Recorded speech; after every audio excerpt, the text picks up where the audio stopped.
Good afternoon, fans, and welcome to the Garnet Sports Network. We've got some Tuesday baseball coming to you from Clothier Baseball Field. My name is Jacob Brady, joining you live on this pleasant afternoon in early April.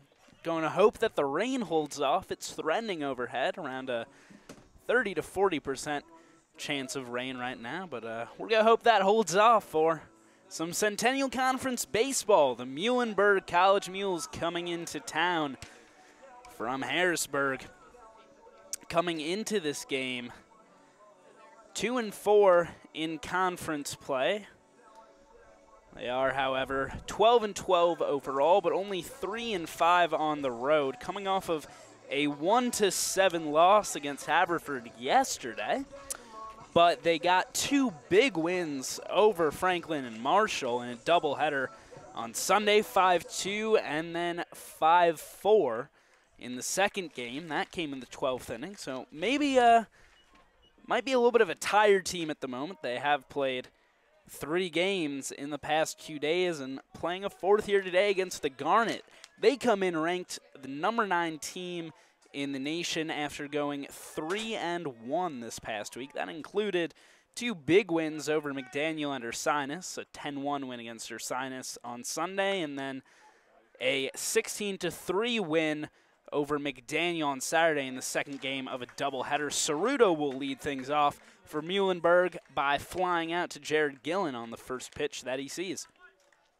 On the other hand, they did lose to McDaniel 5-10, and nearly blew a 4-run lead to Ursinus in the 9th inning. Ended up pulling out that win 7-6 last Tuesday out in Collegeville, Pennsylvania. So 3-1 week, a little bit middling as their standards go. This is a top 10 team in the nation, so they fell a couple spots to number 9, but they're sending Ryan Warm out onto the mound. He comes into this game with a 3.34 ERA, 1.27 whip, has won all 4 games that he has started, and has been a workhorse this year. 29.2 total innings pitched.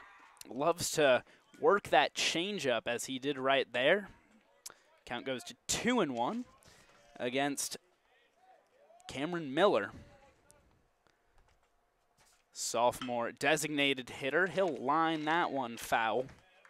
But Warm has gotten some good innings in for the Garnet, especially with the early season struggles of starters Sawyer Lake and Ricky Conti. They both have ERAs up around 5, so it's really been Warm and Jack Corkery at the top of the rotation. Swing and a miss to put down Miller, and we have 2 away in the bottom of the first. That will bring up Chris Grillo. He comes into this game hitting .310. He's walked 9 times this season, getting on base at a .383 clip. He'll chop that one to short. Mutt, strong throw.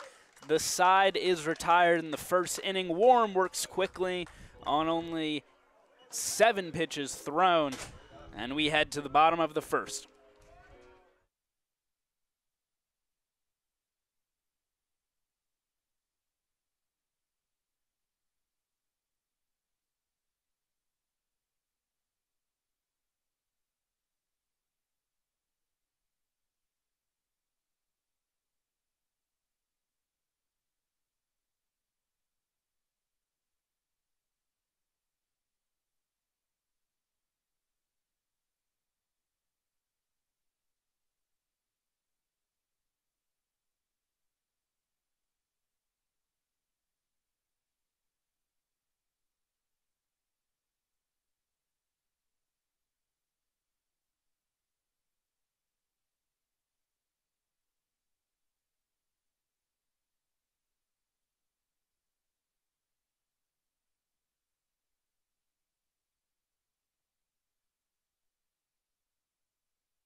Ryan Warm worked a quick top of the first. We head now to the bottom of the first as the potent Garnet offense comes up to bat against Evan Spano.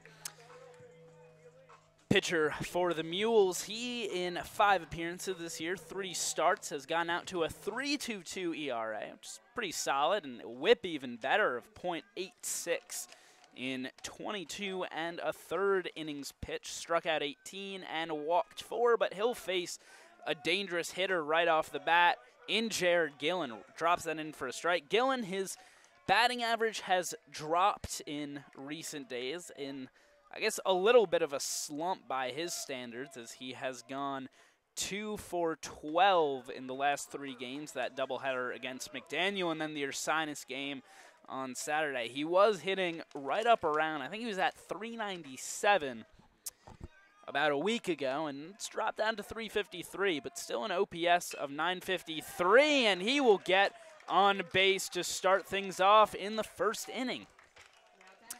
And here comes Charlie Levitt, the senior left fielder from Minneapolis, Minnesota, the Garnet program leader in home runs for his career with 15. Step into the batter's box. He's hitting .438, getting on base about 55% of the time, and also slugging .663, and he'll go the other way. It's another single, so Garnet, couple hits to put 2 men on for Cole Beaker. And what a season this man is having. He was just named Centennial Conference Hitter of the Week. He's hitting .450 right now, getting on base at a .595 clip. He has walked 28 times. Compare that to 12 strikeouts. That's an absurd ratio. This man's eye is incredible. And he's got an OPS of 1333, 12 doubles, 3 home runs, 32 RBIs. He is absolutely raking right now, and he is 2 men on in the bottom of the first. That's well outside, and you can see right now that Spano does not want to give Cole Beaker something that he can actually hit. Had some uncharacteristic swings and misses in that game against Ursinus, but his eye is there today as he gets out to a 3-0 count. I imagine Spano's going to give him a fastball to hit here, but he will hold. Actually, he just put that well inside, nearly clipped Beaker there. That will load the bases for Jackson Roberts, the designated hitter who has been on a tear as of late. 3 consecutive 2-hit games. And he is hitting .368, OPS of 1044, 28 RBIs, and 3 home runs. Had a little bit of a slow start to the season power-wise. That has changed for sure. There's a big cut and a miss for strike 1 to Roberts. No outs, bottom of the first, and 3 men on the bags. Good eye from Roberts as he will watch that pitch outside. This is another guy that you definitely do not want to give a pitch to hit, that's for sure. Another swing and a miss. Spano ahead in the count, 1-2. As Roberts trying to chase outside that time.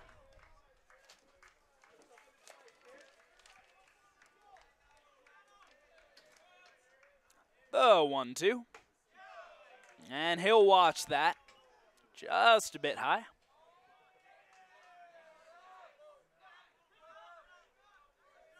Spano out of the stretch. Even count. That'll be fouled back to the screen. Bit of a defensive swing there as he had to chase that off the inside corner. We'll do it all again. 2-2 count. That's back up the middle into the glove of the pitcher. He bobbled it. Throw is home.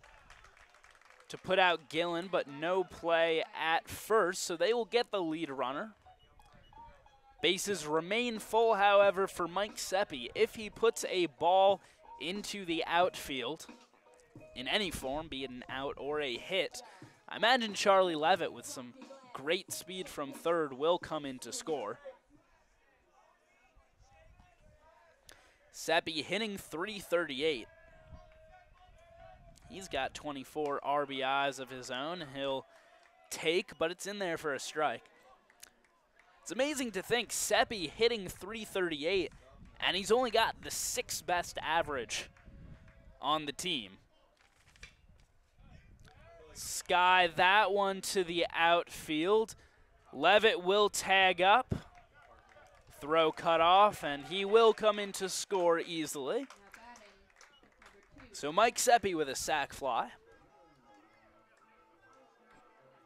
Here comes Connor Elliott with 2 men still on. He's a .333 hitter. Power numbers a little down this season. He's getting on base more than he's slugging, but he is always a threat for a big hit. Went 3 for 5 against Ursinus on Sunday with 3 RBIs.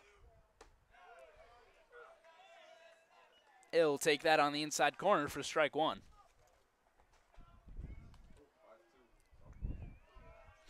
Spano relying pretty heavily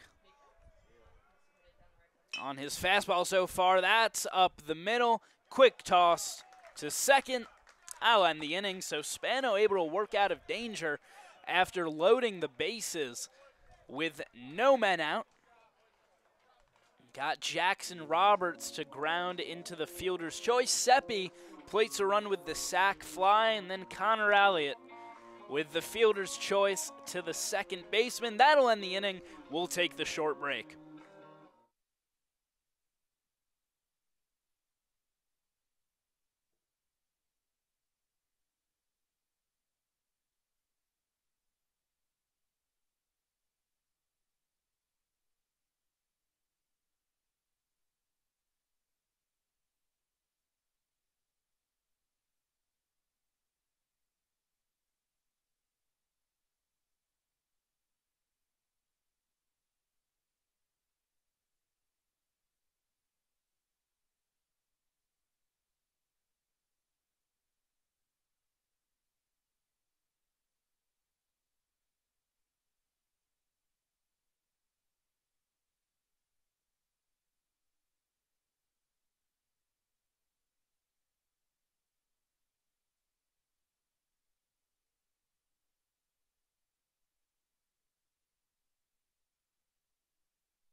The Garnet, a 16-6 team, 4-2 in Centennial Conference play. It's been a pretty even Centennial Conference to start off the season. Hopkins has taken a couple losses as well. A lot of parity right now. I imagine things will sort themselves out as the season winds along.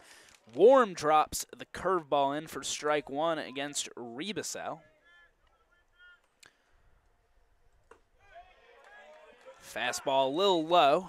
Count goes even 1-1. Rebusel, perhaps the most dangerous hitter right now on Muhlenburg. He's hitting .402, 985 OPS, 8 doubles, 2 homers. He'll pop that one up into the glove of Jared Gillen for out number 1.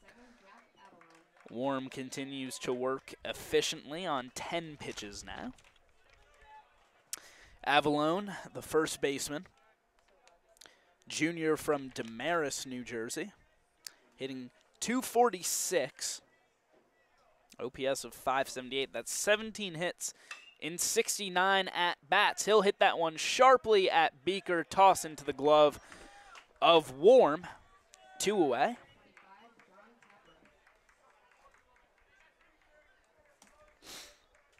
Bring up John Capra, .313 hitter.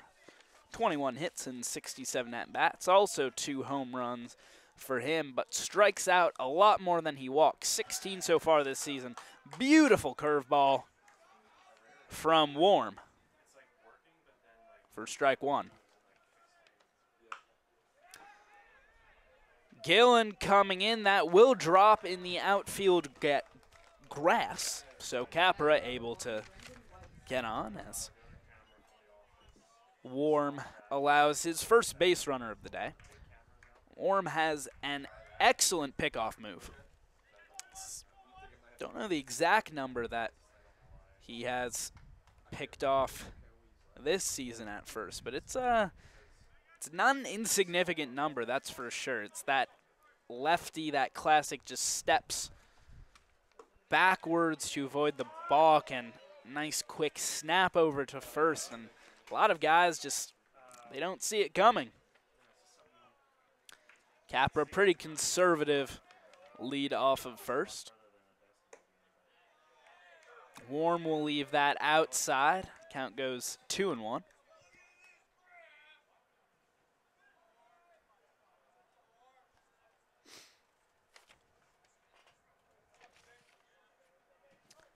One count to the center fielder.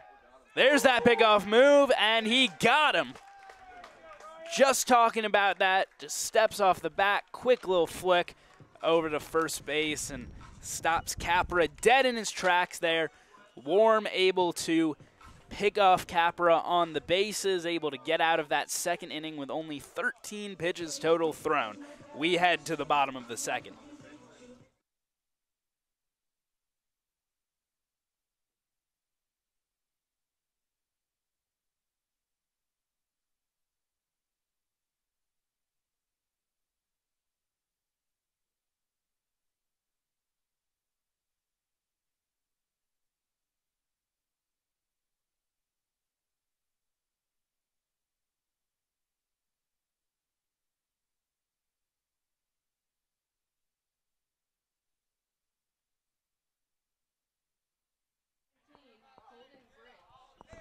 Spano will have to face the 7-8-9 hitters for the Garnet in the bottom of the second, but not exactly your traditional 7-8-9 hitters. When you look at the stats, Holden Bridge hitting .447 and an OPS of 1033 coming into this game.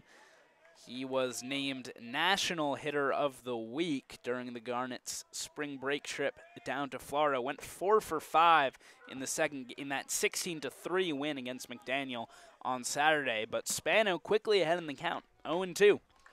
Also, Luke Mutz will follow him, and he's hitting .307. Not much power, but getting on base about 41% of the time. Bridge will just drop that one in along the first base line. Takes a big turn around first, but he'll come back into the bag, and I'll bring up Mutz.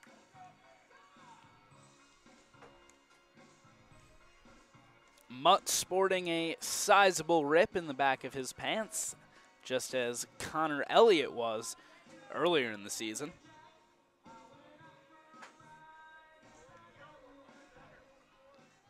So once again, the Garnet able to get their leadoff hitter onto the bases. Mutz shows bunt, tries to back off, but called strike. He is a very proficient bunter, has reached a number of times on bunt singles, including a beautiful one a couple weeks ago where it just dribbled up the third base line and the catcher was standing there waiting for it to roll foul, and it never did, just towed the chalk. Bridge safely back into first as Spano checks on him again.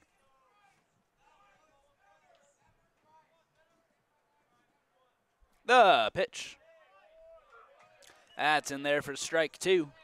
So Mutz quickly behind in the count, 0-2.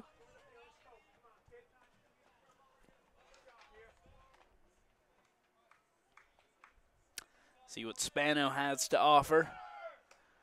Runner will go. Ball gets away from Rebasau. Quickly back to it, so Bridge will stay put at second base. He was already running. That's a stolen base. Oh, yeah? Yeah. I'll take the force off at second.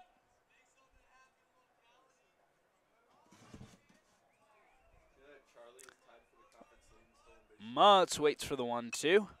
And he'll foul that back to the screen.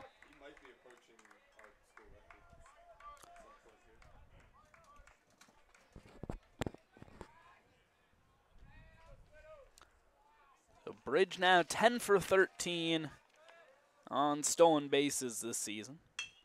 Mutz will chop that one back up. It'll be a tough put out, and the throw will just barely beat Mutz. Bridge will come over to third, so Sam Jacobson at the plate. And a runner only 90 feet away from home with one out in the bottom of the second. Jacobson, a little bit of a rough year. He's hitting .220 right now, only getting on base at a .246 clip and slugging .260. He'll drop that one in, though, for a base hit. Might be able to get to second. He will, as it was misplayed by Weiss, the center fielder. So Jacobson safely into second base, and we're back to the top of the order with Jared Gillen coming back up. Gillen singled his first time up in the 3-4 hole. And he has a runner in scoring position. It's low for ball one.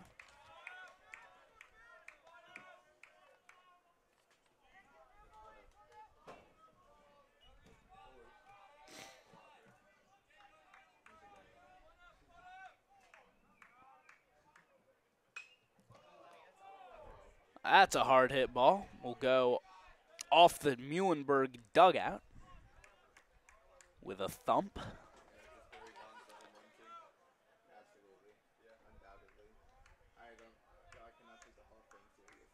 1-1 count now to Gillen.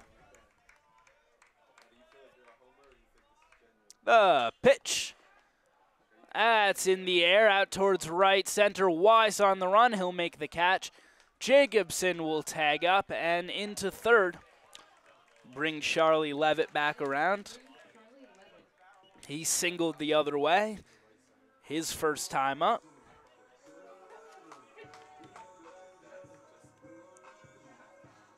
And an opportunity to bring Jacobson home from third with 2 outs in the bottom of the second and a chance to add on to that 2-0 lead.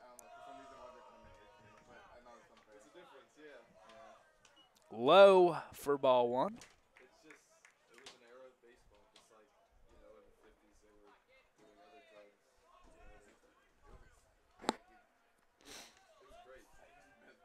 'The pitch. That's a rocket, but foul.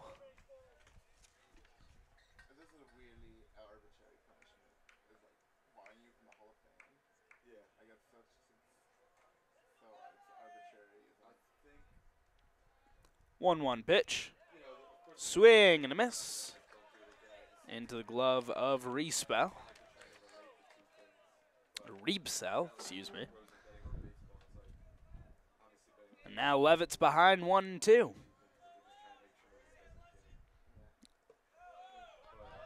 It's low. It'll be blocked by Riebsell back in front of him. That's a good job there as it prevented Jacobson from coming home.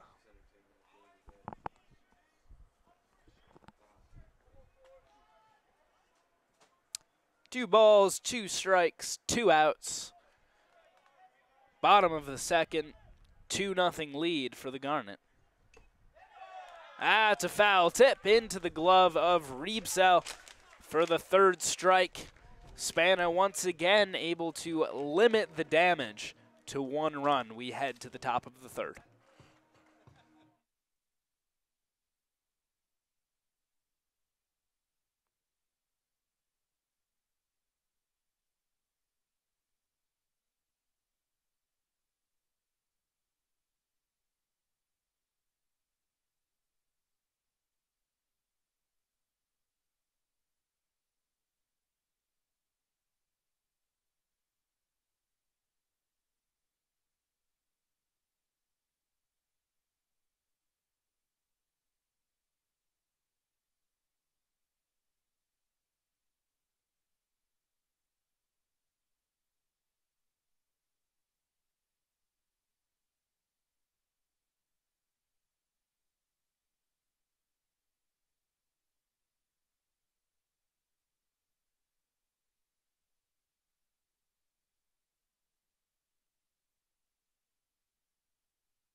Wise still at bat after Warm picked off Capra to end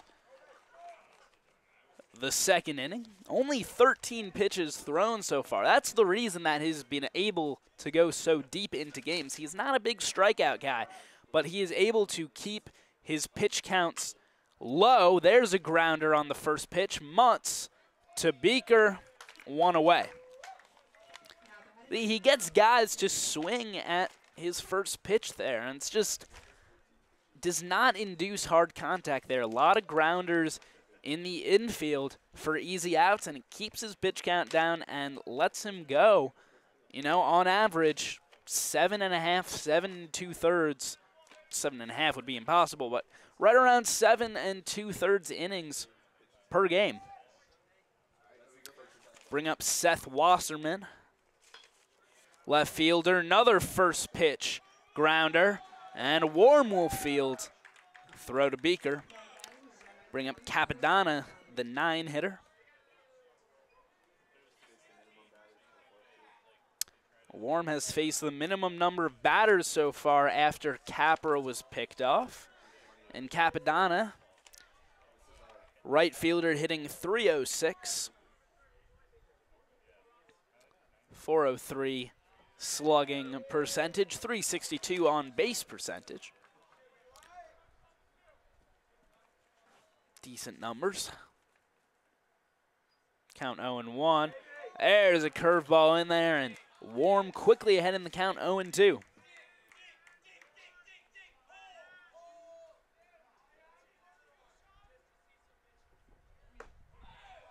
That'll just miss on the outside corner for ball one.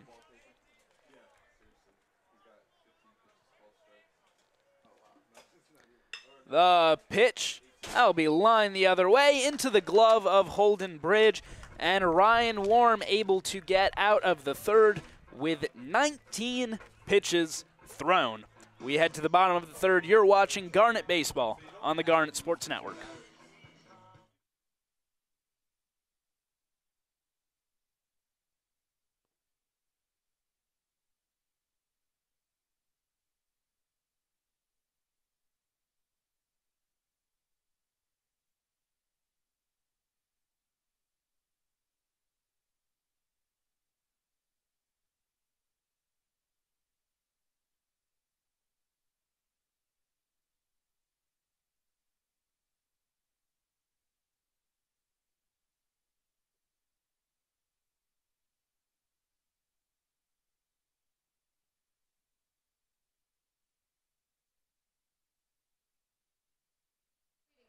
Spano continuing to work out there on the mound. He's allowed 2 runs, 4 hits in 2 innings of work on 34 pitches. But he will have to face the heart of the Garnet order with Cole Beaker leading off. He walked in the first to load the bases. And Jackson Roberts will follow, then Mike Seppi, the 3, 4, 5 hitters for the Garnet. He'll swing at the first pitch he sees and fouled out of play.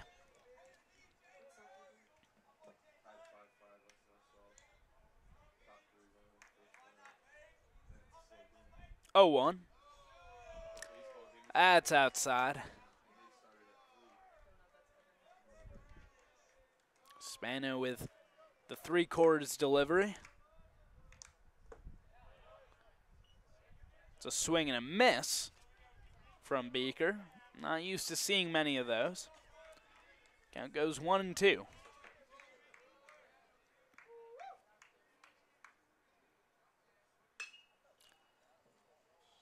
He'll put that one over the wall, but in foul territory. So Beaker, with that walk in the first inning, is now getting on base over 60% of the time. Pop that one foul once again. Long at bat for him as he continues to fend off these pitches from Spano.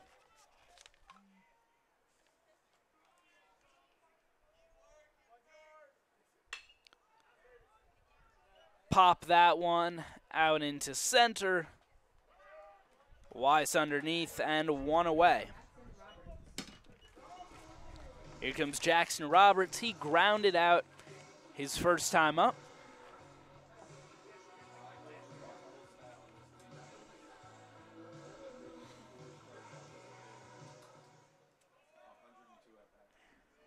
Cleanup hitter for the Garnet with 3 homers this season. Pop that one out of play.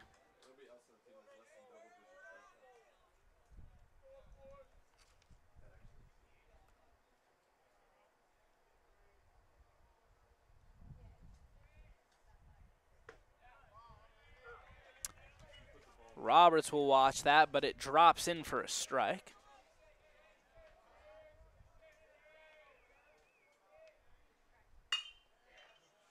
That's a hard hit ball, and it'll drop right in front of Weiss. So Roberts able to get on the bags. Thought about running second there as ball sort of dribbled on the infield. Mike Seppi, the batter. 1 out, bottom of the third, and Jackson Roberts standing on first. He'll get the signs from the third base coach, Brian Booth.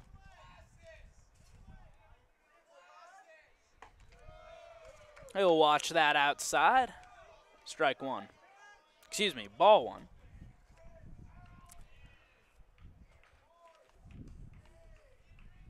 And Booth will give the signs. That'll just catch the outside corner for strike one.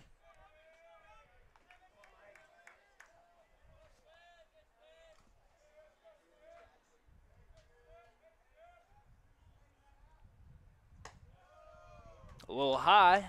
Good eye from Seppi. Ball 2. Roberts is not a threat to run. Barely even take a lead from first. Skied out foul.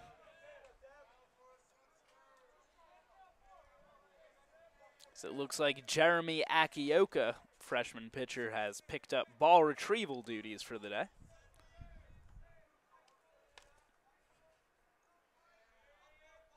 The pitch. That's back up the middle. It hops off of the pitcher. And Seppi, did he beat out the throw, the tag? Say no. I think Seppi thought he did. Had to go a little bit out of the base path and just tried to bring his foot back, but he is tagged out. Avalone actually nearly messed it up there because he was locked in on second base where Jackson Roberts was advancing to and nearly forgot that Seppi was coming up the first base line. Connor Elliott will come out. Not sure what the discussion is there between the umpires. I don't know if they might have thought that that was never actually touched the ground, if it just skipped right off the leg of Spano, or maybe they were just making sure that he was all right after that hit him. Looks like in the calf. Connor Elliott, the batter.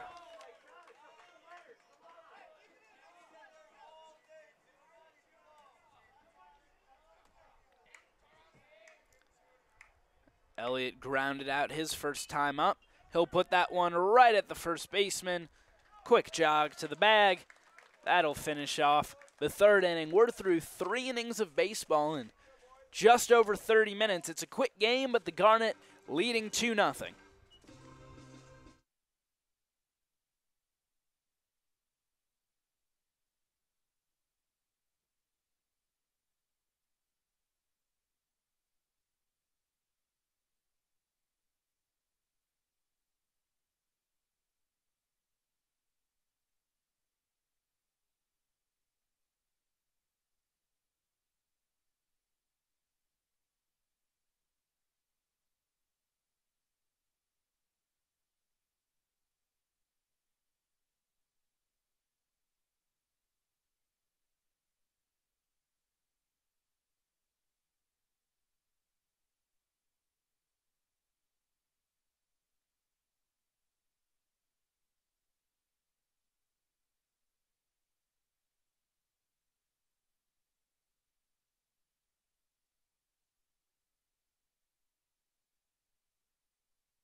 Ceruto leading things off in the top of the fourth.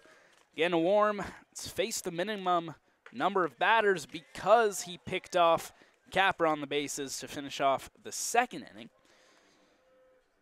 And he's thrown now 20 pitches to get through 3 innings of work. Chopper to third, Elliott fields and throws to Beaker, so a 2-pitch at bat for Ceruto. Warm only 1 strikeout so far, but he doesn't really care. As long as he's not allowing them to reach, he's doing his job.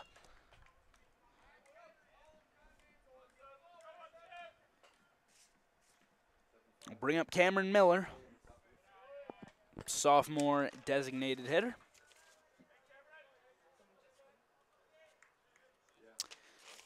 The lone man to strike out today. That's fouled back to the screen. Count goes even 1-1.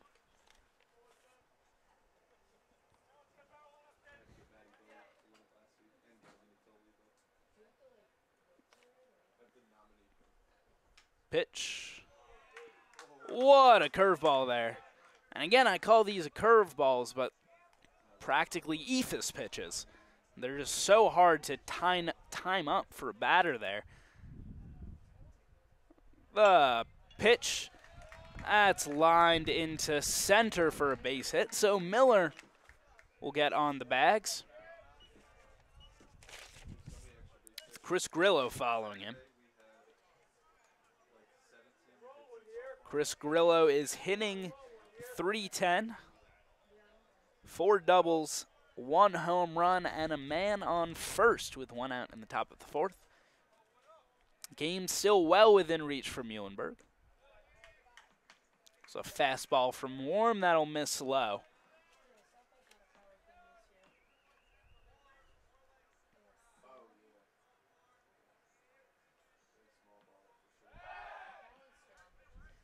There's that pickoff move, but Miller back in time as he got a loud yell from his dugout telling him to get back.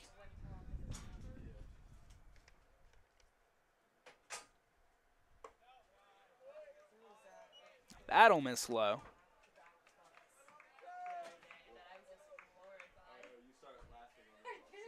2-0 count.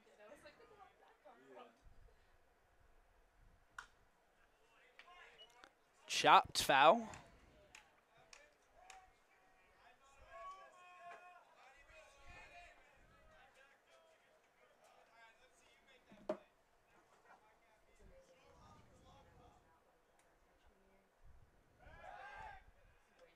And they'll yell out once again for Miller to make sure that he gets back to first.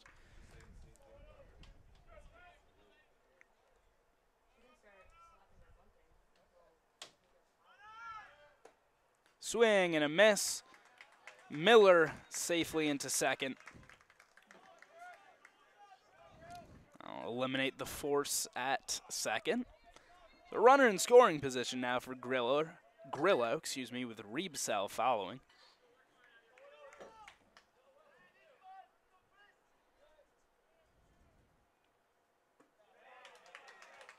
Miss low, count runs full.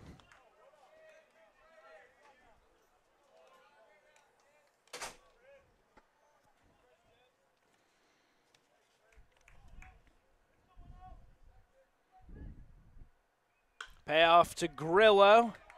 There's a base hit. That'll put runners on the corners. Mules stringing together some hits here. In the top of the fourth, starting to get to Warm a little bit this second time through the order. Riebsell, he's not a Warm, he's not a blow them by you guy. A little bit more of a wily lefty out on the mound. He fools you with that changeup and the curveball that he'll drop in from time to time. But Muhlenburg hitters starting to time him up here and getting some singles. First pitch to Riebsell. There's that curveball for strike 1.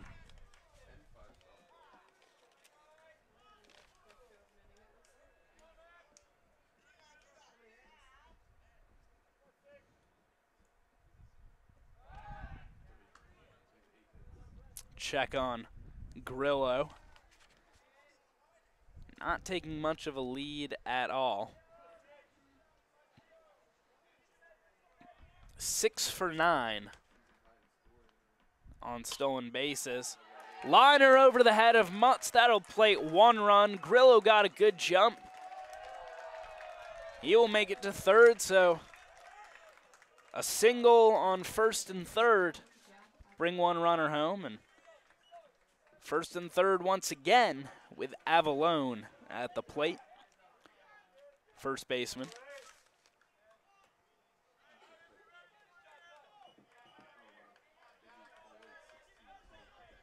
Grounded out his first time up today. That'll catch the outside corner for strike 1.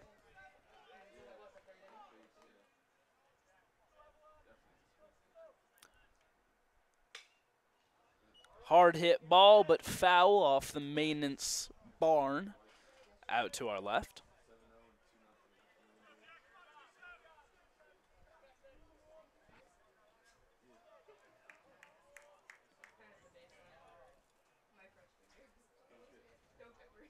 Count 0-2.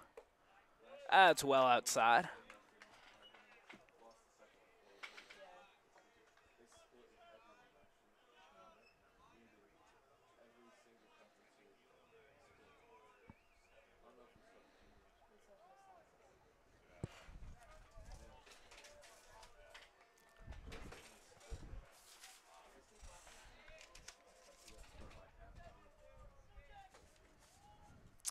One-two pitch.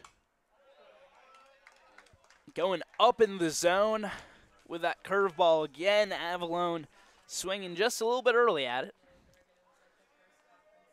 It just sat back there. Another split second. Might have been able to drive that one. 1-2, fouled back once again. As Avalone fending off these off speeds from Warm.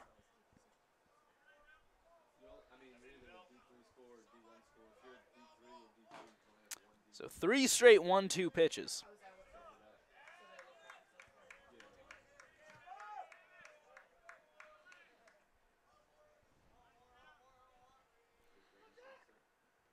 Another 1-2. Pop foul once again. Elliott will give chase, but into the Garnet bullpen.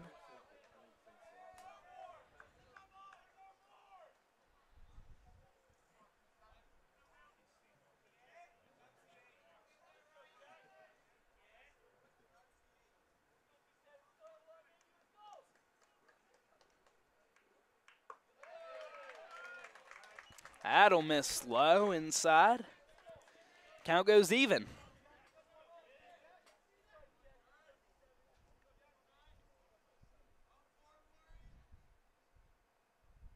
Curveball will get the elbow of Avalone. And they will call him out.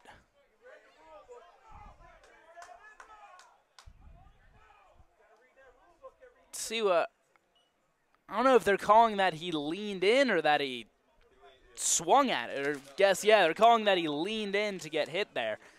I'm not sure that he quite leaned in. He definitely didn't get out of the way, so regardless, it shouldn't have been take first. Call maybe a little harsh there on Avalone.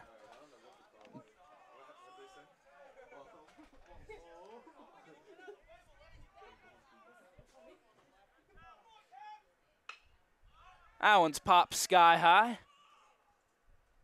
Jared Gillen running on and makes the catch nearly at second base to finish things off. So Warm, a little bit of a save there by having Avalone called out, guess for the lean in, and then Jared Gillen gets the third out. It's 2-1 lead for the Garnet. We head to the bottom of the fourth.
Holden Bridge, the leadoff hitter in the bottom of the fourth, excuse me. He singled his first time up as he led off in the second. Fouled that one back to the screen.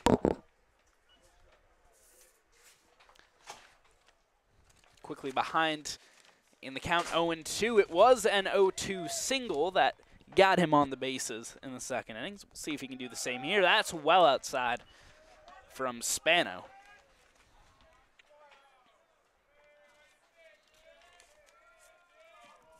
The pitch. Rung him up.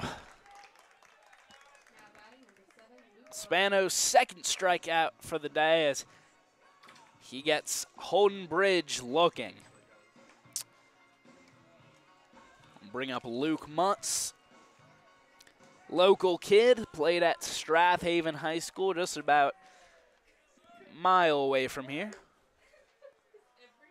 Briefly shows bunt there.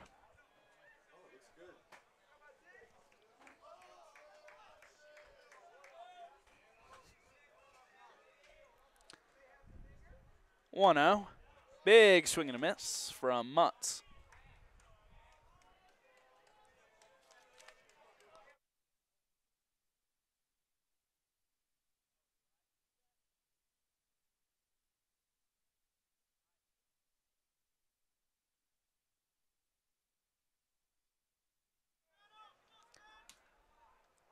Count 2-1 to Mutz, and I am happy to say we have our outfield camera up and working. Quick glove by Spano to retire Mutz. Been having issues with the reception on it, but it is up and running now, so almost have that real major league look. This guy get the automatic strike zone next. That'll just catch the inside corner for strike one to Jacobson. An RBI single his first time up to plate Bridge.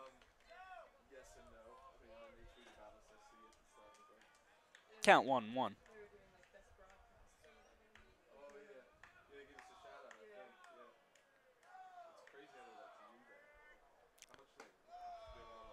Inside, ball 2 to Jacobson.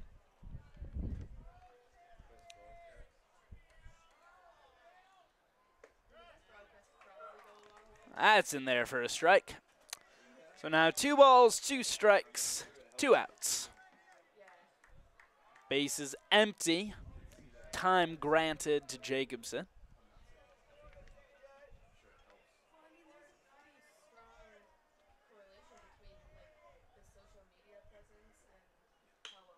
That's fended off. Defensive swing there from Sammy J.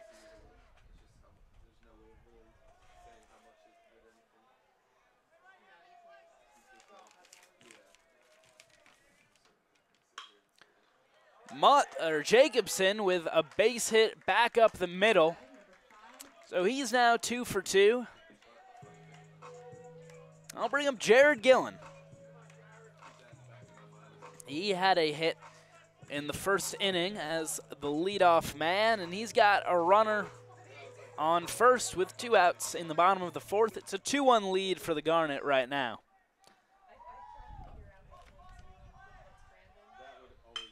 Gillen up the middle, put it on a rope. Wise will field out in center, gets away from him again. Jacobson into third and Gillen into second. So the Garnet quickly with 2 runners in scoring position.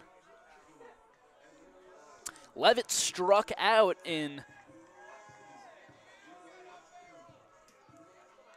the bottom of the second to end the inning there. Garnet were only able to get 1 run. He'll be up again. He has a hit today, singled in that first inning. Big swing and a miss from him, looking for the home run there.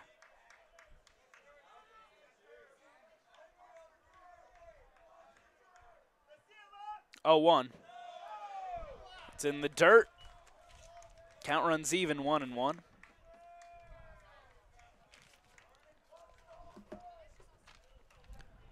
Sitting on 67 pitches now is Spano.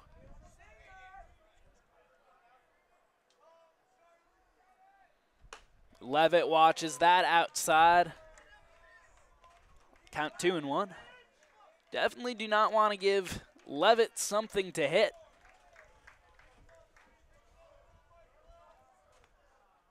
The pitch. That's popped sky high. Going back is Weiss near the wall. Makes the catch on the warning track to finish off the inning. The Garnet leaving 2 on base in the bottom of the 4th. My name is Jacob Brady. You're watching Swarthmore Baseball on the Garnet Sports Network.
Brendan Weiss, the batter, in the top of the 5th. Mules were able to get to Ryan Warm a little bit there last inning in the top of the 4th. Got men on 1st and 3rd and then scored a run with a single before a batter's interference call, and then a fly out ended the inning for Muhlenburg before they could bring more men home. I'll miss outside for ball 2. So Warm on 43 pitches now. He's given up 4 hits and 1 run. Struck out a man. 2-1 count now to Weiss. Seth Wasserman waits on deck. There's that curveball there. I don't know how he controls it so well. I don't know that he's missed the zone so far with that curveball. Count even 2-2. Back up the middle. That's where they've been putting nearly all their hits. It'll get through the gap past Gillen. Weiss into second. He will have to hold up as Mutz cut it off in left field. A little bit of a dab celebration there from Weiss.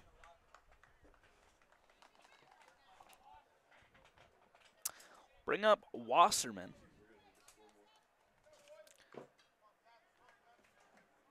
The left fielder. Senior from Broomall, Pennsylvania.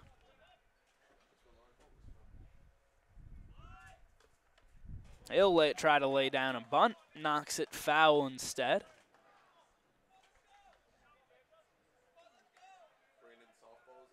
So it seems their goal is the sacrifice here to bring Weiss over to third base, so you get the tying run only 90 feet away from home plate. Looks like Wasserman might actually take a hack at it now. Nope, he shows bunt. That's in there for a strike. As Warm continues to work that curveball. I think the guys at the top of the order had it timed up, but clearly Wasserman not quite yet.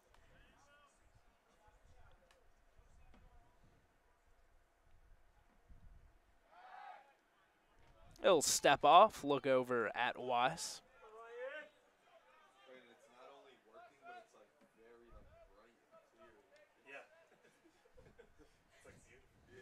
The pitch.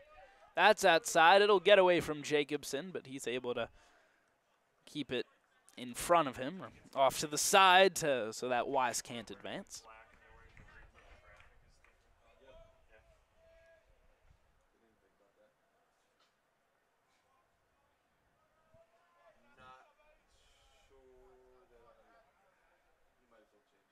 The pitch. He'll leave that low. Count goes even 2-2.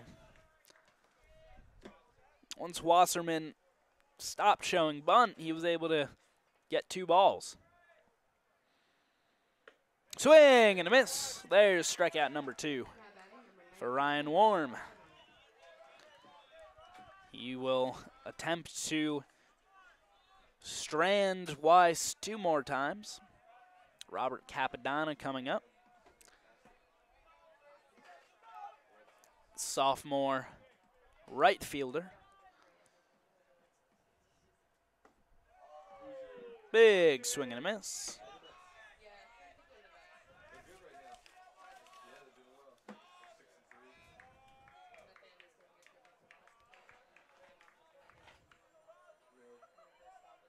Count 0-1. Looks like Weiss was going to run there, but held up. Count goes even.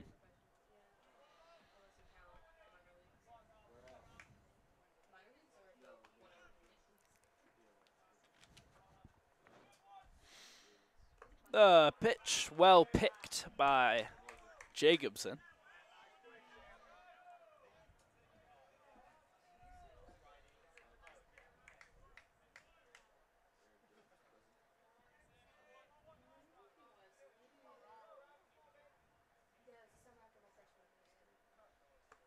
Curveball in there for the strike.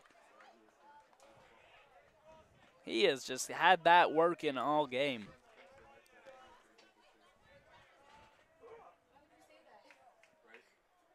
Count goes even.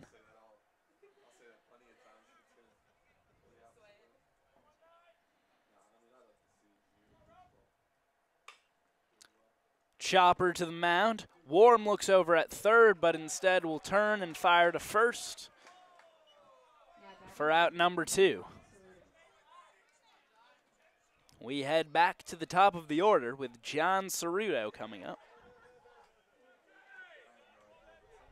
Ceruto has ground out and flied out once.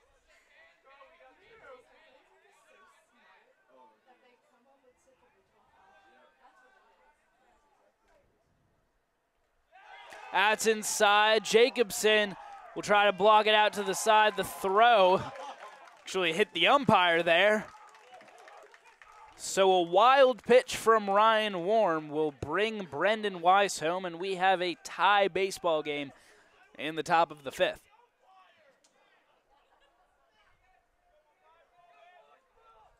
That will clear the bases, however.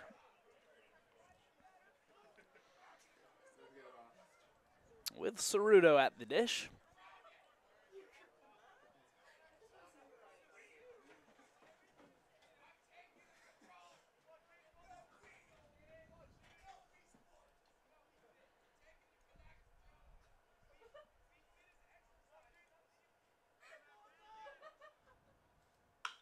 Pitch, hard hit.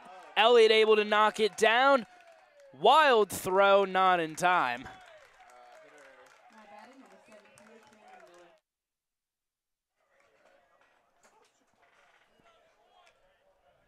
I'll bring up Cameron Miller. He has a hit today, also struck out.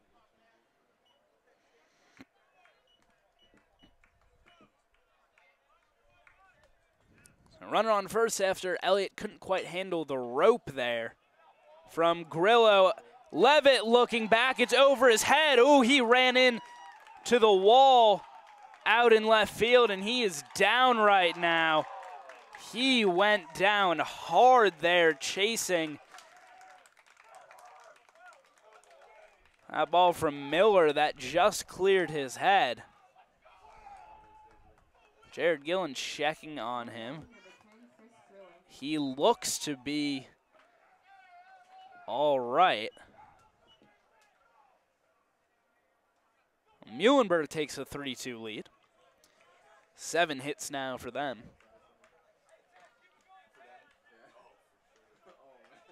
And Chris Grillo at the plate. Hard hit ball once again. That'll get through. Miller will come in to score. So back-to-back doubles after Weiss was able to score on the wild pitch. And Muhlenburg has tagged 3 runs onto Ryan Warm. And we're going to get a visit from the pitching coach to the mound.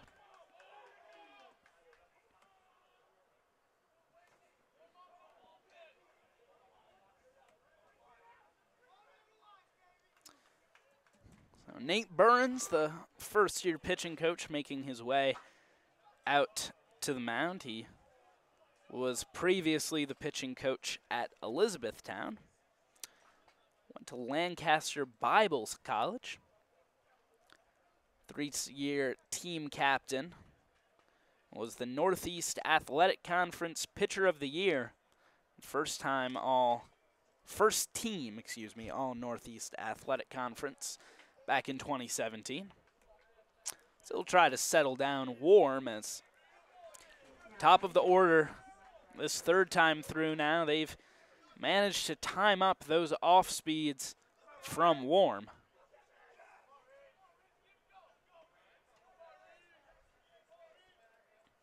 And they'll have to take on Riebsau, who has a hit and an RBI today, and a man on second with 2 outs in the top of the 5th.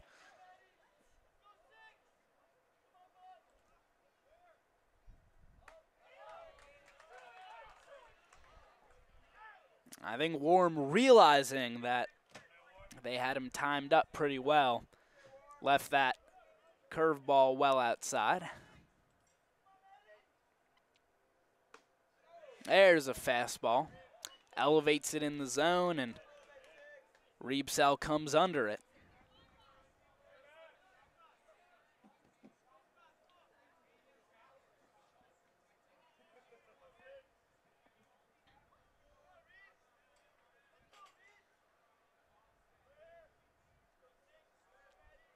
One pitch. It's hit foul. Hit something on Jacobson. Thought it was his arm, but not showing any pain.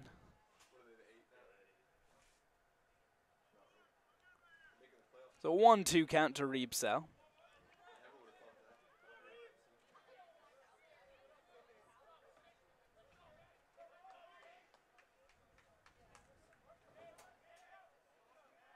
The pitch. It's just poked out towards Seppi off the end of the bat. Quick throw to Beaker to finish off the inning, but Muhlenburg able to put up a 3-spot in the top of the 5th. They lead 4-2. It'll be the heart of the Garnet order once again taking on Spano. We'll take the short break.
Cole Beaker is the leadoff hitter in the bottom of the 5th, excuse me. Hitless today, but he has walked once. Flew out his other time. He looks at that pitch on the outside corner, shakes his head. Count 1-0. That'll just catch the corner. Count 1-1.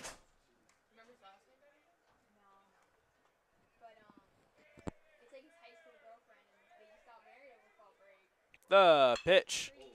That's a fly ball out towards left off the top of the wall.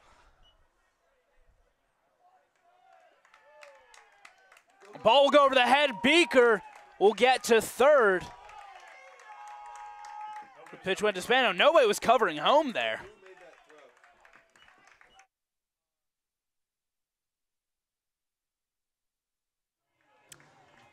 So quickly, a Garnet hitter out to third base with no one out in the bottom of the 5th.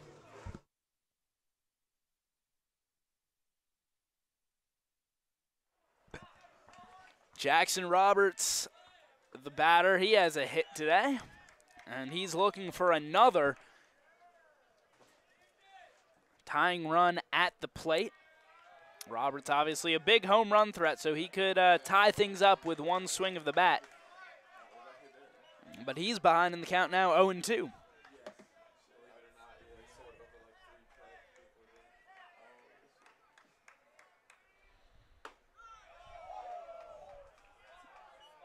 That'll be maybe just outside for ball 1 to Roberts.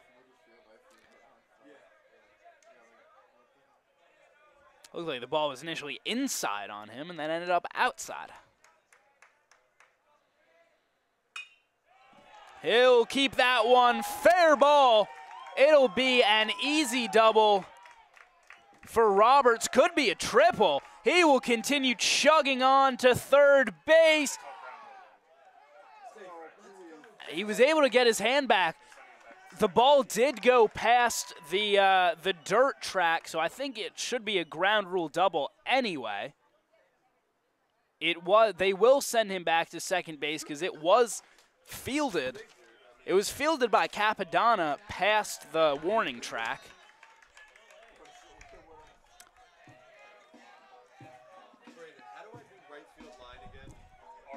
I'm not sure what was the result of the play at third as Roberts slid past the bag.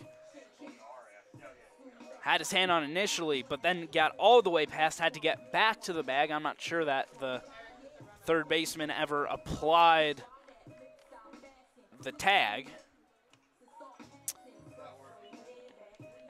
But Cole Beaker will come home after the ground rule double from Jackson Roberts.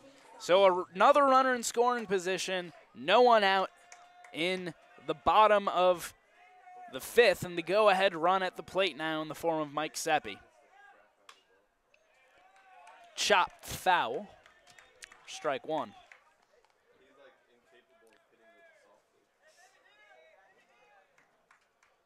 Seppi has a sac fly RBI today.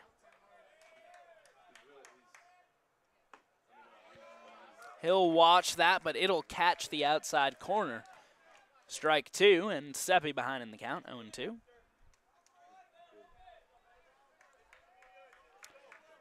If he can at least advance Roberts, it would be a successful at-bat. A little half swing there, but he held up. So it ran inside on him.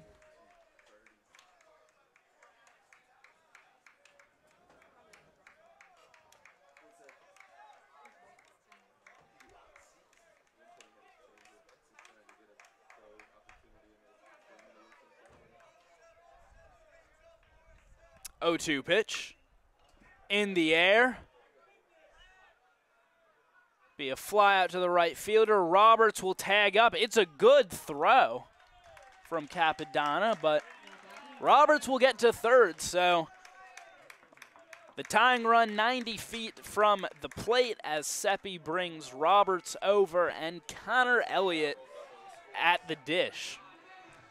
Connor Elliott hitless so far today in 2 appearances at the plate. But a chance to tie the game for him here. Bottom of the 5th.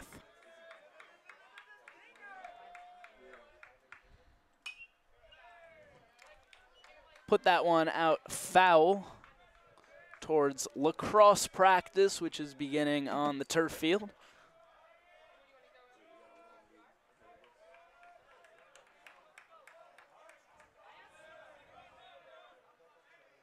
A 1 pitch, that's in there. Strike 2 as Spano gets ahead in the count once again. Sitting on 82 pitches at the moment through 4+ innings of work.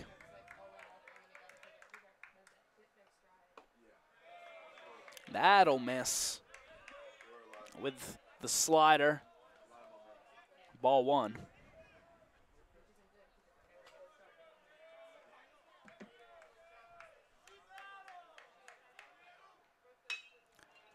Chopper.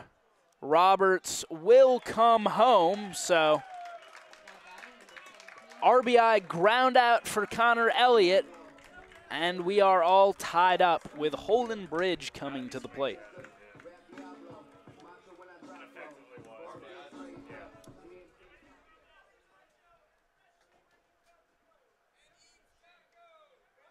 Holden Bridge, the batter. He's 1 for 2 today, struck out as well. Singled to lead off the 2nd inning. That ball's up near his head. Ball 1.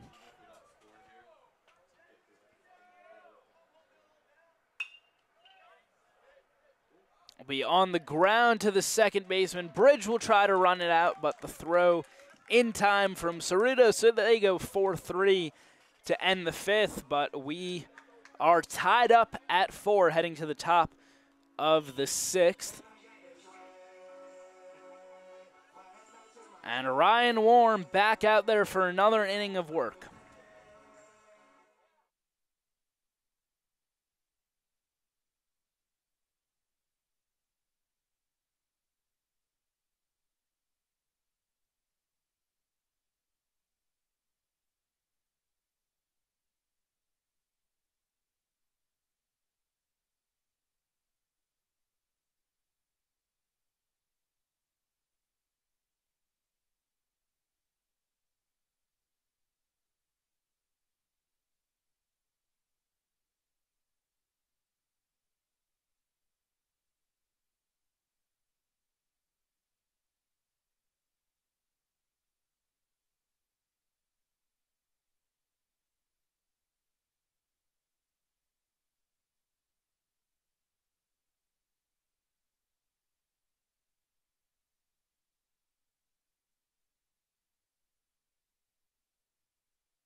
Jack Avalone will lead things off in the top of the 6th. He was called out in the top of the 4th, excuse me, I guess on batter's interference. He'll put that the other way, drop in for a single. It's Levitt Fields.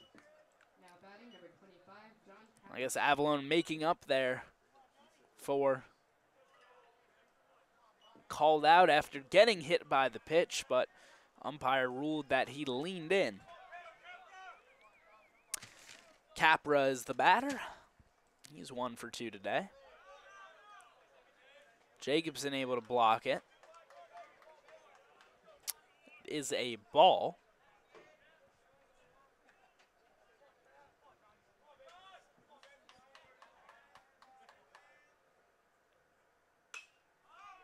Popped sky high.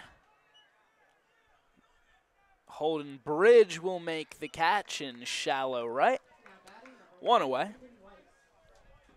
Warm has been able to keep his pitch count low, even though he got tagged for 3 runs in the top of the 5th. Sitting at 67 right now, and he's used that to get out 16 batters now. 2 strikeouts, but 9 hits and 4 earned runs. There's that curveball, just catching the outside corner for strike 1.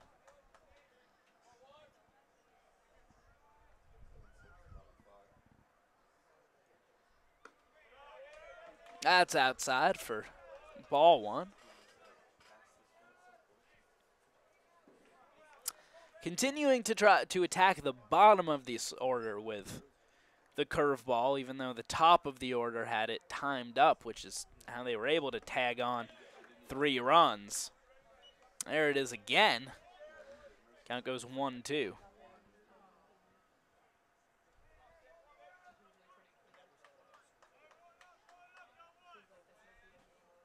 See if he goes fastball here. Maybe change up. Fielded by Seppi. Throw to first in time. There's 2 away, but runner in scoring position in the form of Avalone.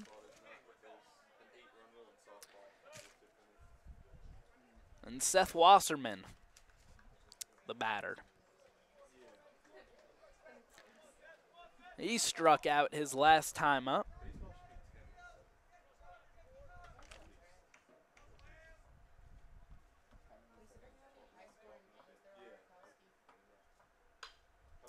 Chopper to third. Was not fielded by Elliott. It'll get past Mutz. Avalone has to hold up. We'll see how they score that. I'll give an error to Elliott.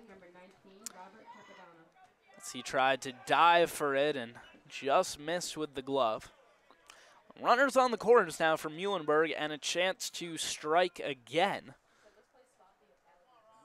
as the error from Elliott keeps the inning alive for the Mules. And Capadonna is the batter. He's 0 for 2. Blocked by Jacobson. Last inning, a wild pitch scored Weiss before the Mules got back-to-back doubles. Get another run. That's in the air. Bridge has to run for it, and it'll drop for a single. Another run coming in for Muhlenburg. They lead 5-4. Thought Bridge had a play on it, and instead he held up and dropped in front of him. Would have been, had to have been a layout there to have a play on that ball. Ceruto leaning in for it, and Bridge this time in position to make the catch. So another run credited to Ryan Warm, and Muhlenburg leads 5-4 as we head to the bottom of the 6th. My name is Jacob Brady. You're watching the Garnet Sports Network.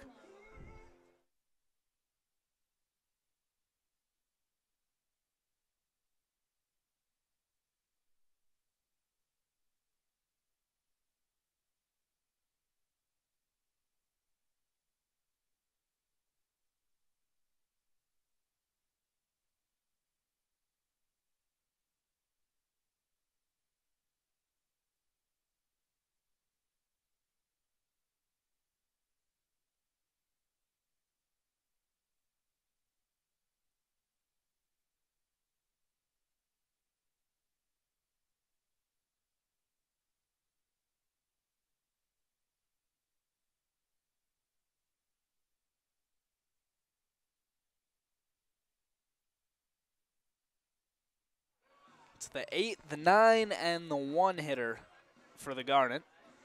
As Luke Mutz comes up to the plate to lead off. Bottom of the 6th, 1 run coming in to score for the Mules in the top half of the inning.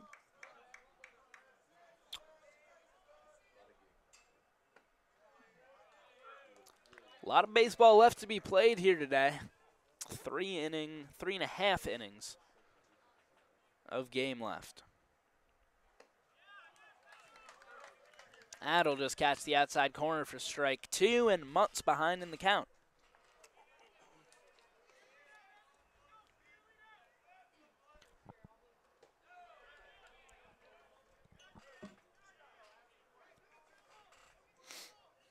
Miss low.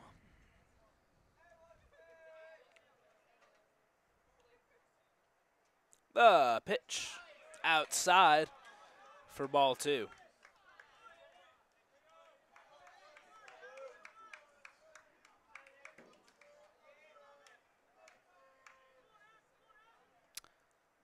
Count even, chopper to short.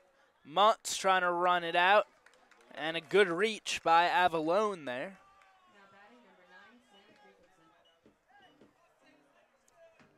Sam Jacobson, the hitter. He is 2 for 2 today with an RBI.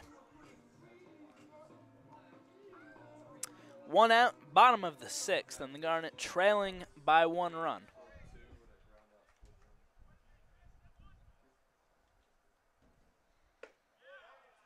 It's in there for a strike. Spano still working effectively. He's got that fastball going right now. That's in there for strike 2. 93 pitches now for him, and once again ahead in the count 0-2. See if that'll drop. It will, so Jacobson able to find the hole in the Mules defense. And he will take first. Jared Gillen, the batter. 2 for 3.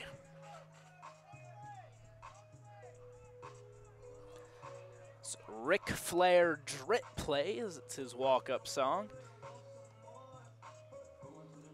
Changed it only about a week ago. I think he was in the midst of a little bit of a hitting slump, and to break himself out of it, asked for a change to his walk-up music. Didn't work on Sunday as he went 0 for 3 in that game, but working better today. He's 2 for 3 now. And Gillen, with 3 homers on the season, has a chance to take the lead with a swing of the bat. That'll be chopped foul for strike 1.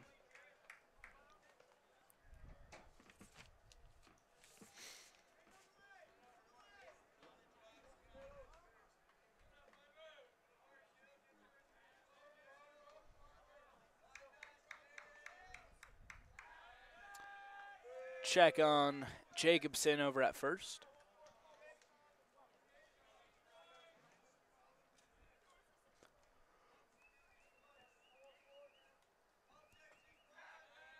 Check on him again.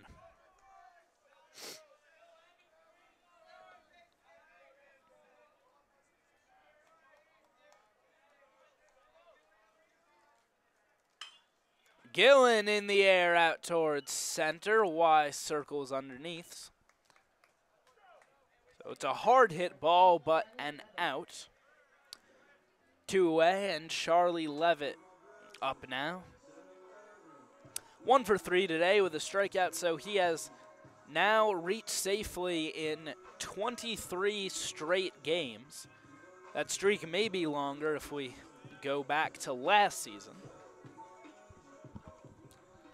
Only 1 game has he been held hitless this year, but he walked twice that day.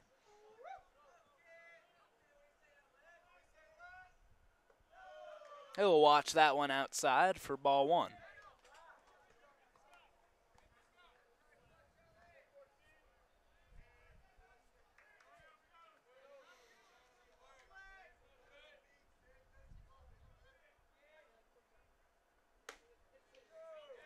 Spano continues to leave it outside. He has not really been willing to attack Levitt today, and with good reason, as the guy is hitting 440 and getting on base over half of the time, and obviously a big power threat as well as the all-time leader in home runs for the Garnet.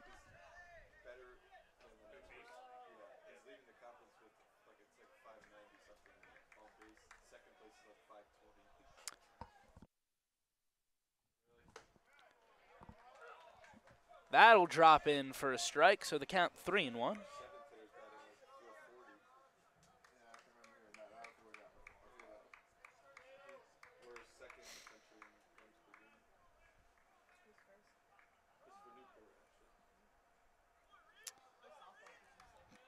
Time granted to the catcher.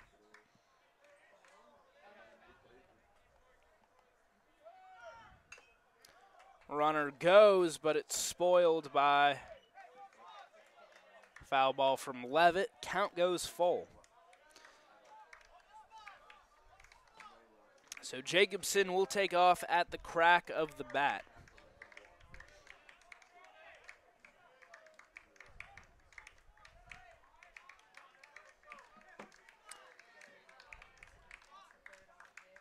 Can Spano put him down?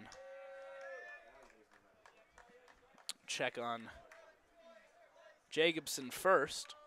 Sitting on 101 pitches.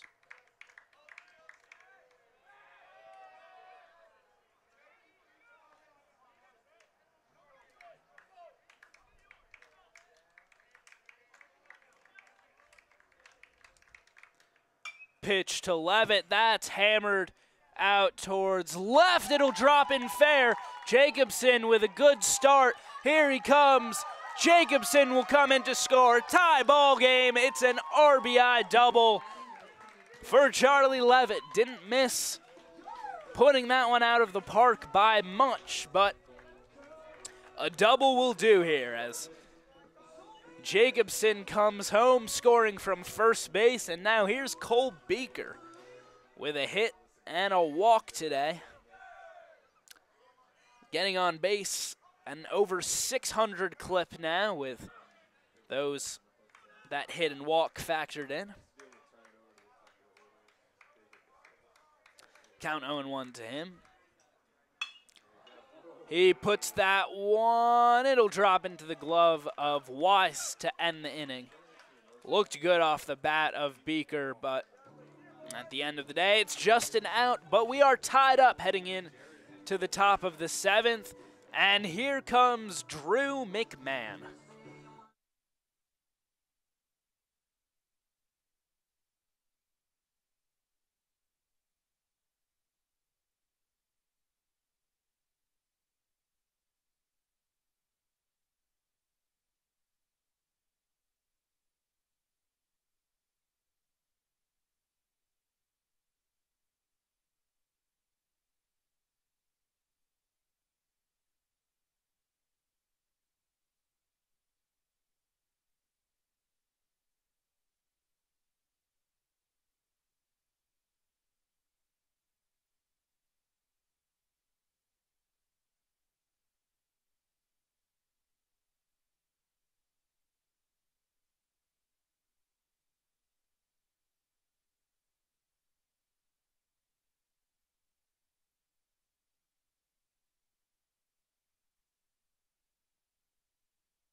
Drew McMahon, the new pitcher for the Garnet in the top of the 7th. Warm, putting up 6 innings of 5-run ball, let up 10 hits as well. Drew McMahon will take over. That'll roll foul off the bat. McMahon's stats don't look all that good, 7.36 ERA, but a lot of that came from giving up 4 runs in his first game against Heidelberg, pitched 2 1/3 innings there, and then gave up 2 runs against Susquehanna in an inning of work. That's grounded to Mutz. Long throw. Good reach by Beaker for the out. Since then, in his past 4 innings of work, he's given up only 1 hit, 1 walk, and struck out 6. So he's got some nice stuff. He's really just, he's a blow it by you guy with a fastball sitting around 87, 88. There's the fastball right there. And that's 89 on the gun. And one of his big issues coming into this year and coming into the season was his control. There's an off speed that he'll mix in from time to time. Beaker makes the catch out by the visitors' bullpen. There's 2 away. So 3 pitches for McMahon as he touched 89 on the last fastball. 4 pitches now, excuse me. So he will just blow it by you. He'll mix in from time to time that off speed. Oh, and he caught Reebsell on the back right there.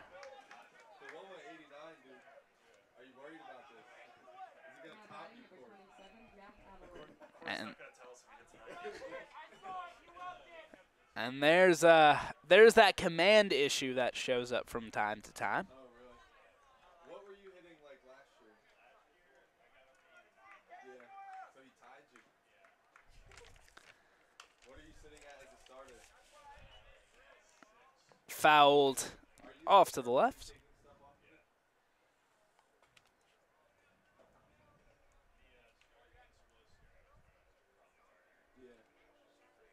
Yeah, I'm sure you will. He'll leave that outside. Count 1-1 to Avalon.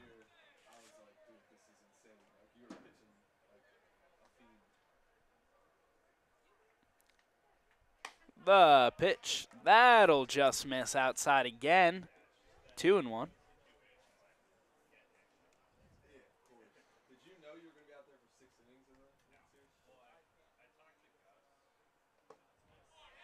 series? There's the outside corner.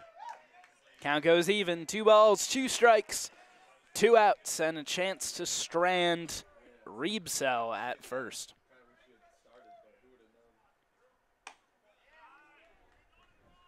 Just miss outside. Count goes full.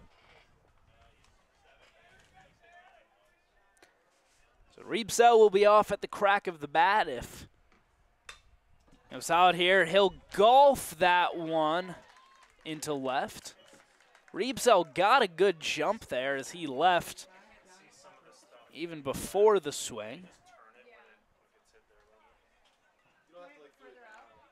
But Levitt able to gobble it up quickly and hold him at second. Bring up John Capra.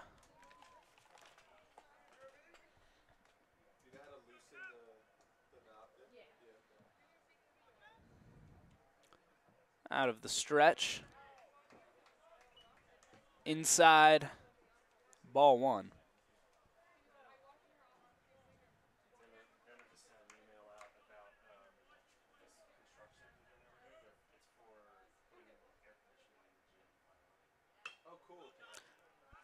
Comebacker. Easy throw to first, so McMahon able to get out of the inning in spite of 2 men reaching. And we head to the bottom of the 7th. Tie game 5-5. You're watching Swarthmore Baseball on the Garnet Sports Network.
A new pitcher out there for Muhlenburg. It's Isaac Spiegel, number 36, after 6 innings of work from Spano.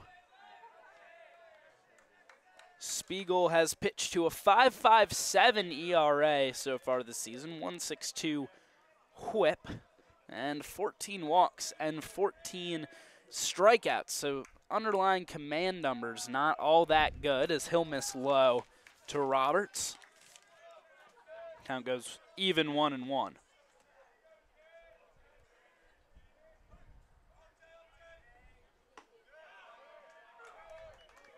There's strike 2.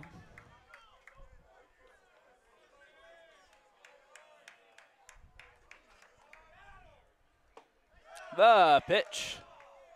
That'll just miss. Count goes even again, 2-2. Roberts 2 for 3 today with an RBI. That's a hard hit ball. It'll get past Avalon, or it'll get past Capra, excuse me. And Roberts makes the turnaround first. He'll hold up there. So leadoff man on in the bottom of the 7th. Mike Seppi up to bat. And Jackson Roberts, having himself a day. He's 3 for 4.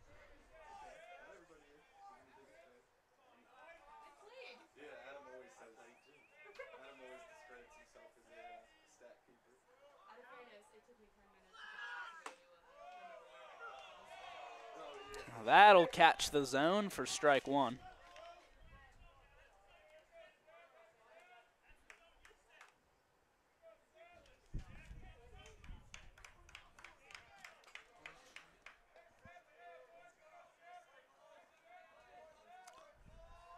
The pitch up near the head of Seppi. There's ball 1.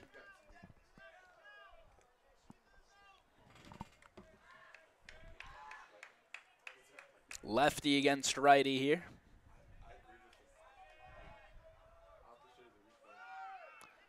Roberts takes off.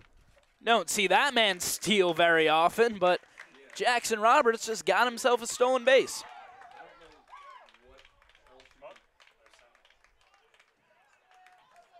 They're sending him back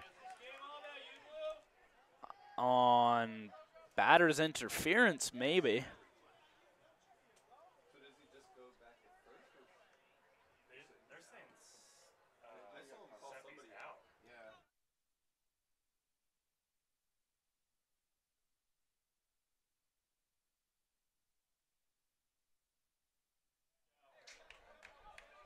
So Mike Seppi is out, and that is the second time today that batter's interference has been called. Avalon was called out on it earlier in the game and in the 4th inning.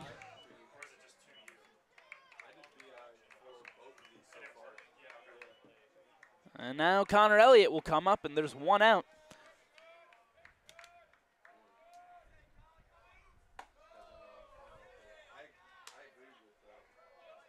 That's high for ball 1.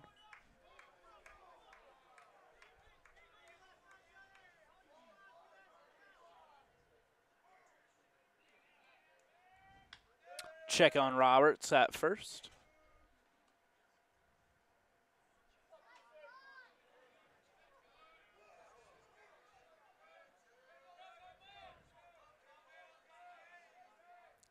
The pitch. That's in there for a strike. Even count to Elliott.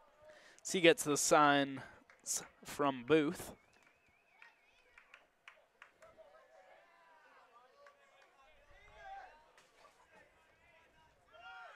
Roberts off and running again. It is a hit and run, able to prevent the double play, but throw in time to Avalon. 2 away. Runner in scoring position. Roberts a little slow to get up there as he slid to second. And Holden Bridge, the batter. Bridge 1 for 3 today with a strikeout.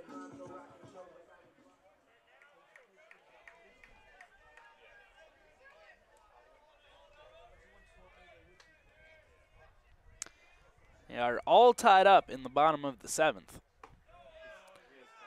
That'll miss high, nearly caught the back door.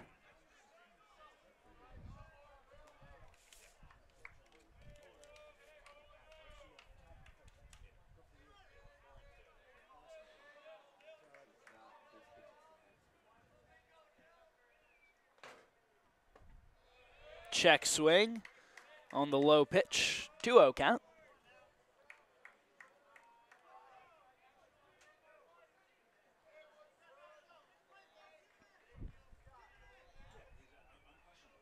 Yes, absolutely. Yeah. I thought that was like the definition of Count 2-0 to Bridge with 2 outs. Man on second. There's a hit. It's a liner to left. Roberts coming around. He will score, and Holden Bridge able to plate the go-ahead run in the bottom of the 7th. It's a 6-5 lead for the Garnet. Luke Mutz now the batter. He has not reached yet today.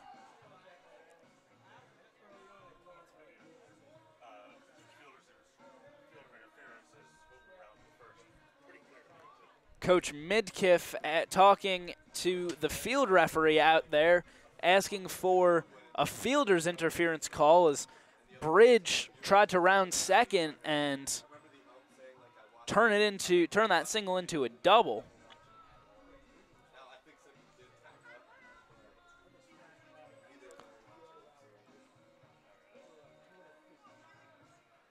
Obviously no call there, but a discussion there between Midkiff and the umpire.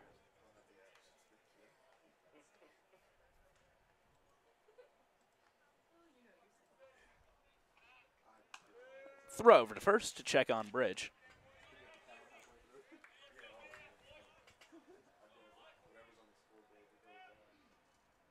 Garnet leading 6-5. Bridge will take off. Throw down to second. Bridge comes in head first and is safe.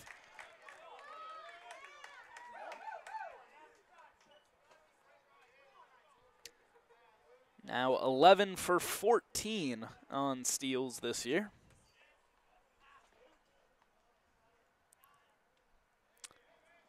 Runner in scoring position for Mutz. That's high for ball 2.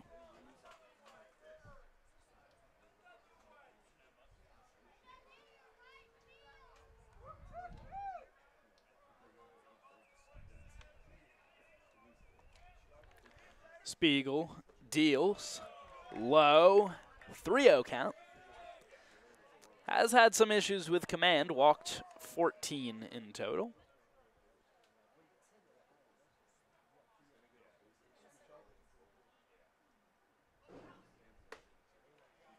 That one he'll drop in for a strike.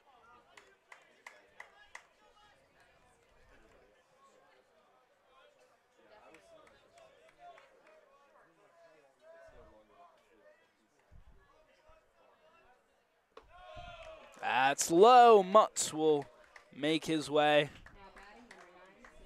out to first base. So 2 men on for Sam Jacobson, who has a hit every time he has reached base, every time he has appeared at the plate today. But first, we will get a pitching change. It's Jake Lebovich on his way in.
So Jacobson facing off against Lebovich. He will catch the inside corner of the plate. 10.43 ERA, 1.97 whip in 14 2/3 innings pitched. Translates to 17 earned runs. Be chopped foul. 10 free passes dealt and 20 strikeouts, so strikeout numbers aren't bad. And Jacobson down 0-2. Oh, they wanted the double steal, and Mutt's delayed. He got hit by the ball there, I think. And then Bridge able to come in to score, so it's a little bit of an odd sequence there.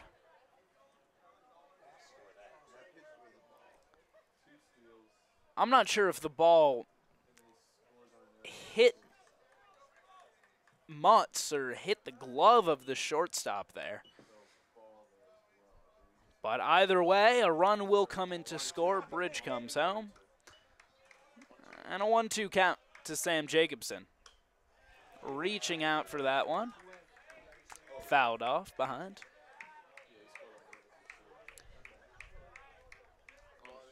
I mean, to be honest, Mutz has no right being safe there, as he just it looked like they were going for the double steal, and he just didn't leave on time and wasn't running, and he somehow managed to break up the throw down to second.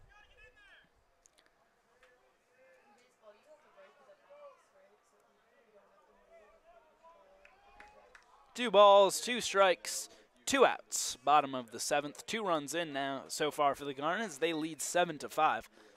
And a man on second. He'll reach for that. And that will end the 7th inning. We head to the 8th. The Garnet leading 7-5. And Sawyer Lake is the new pitcher.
Sawyer Lake is out on the mound, maybe to try to pitch a 6-out save here.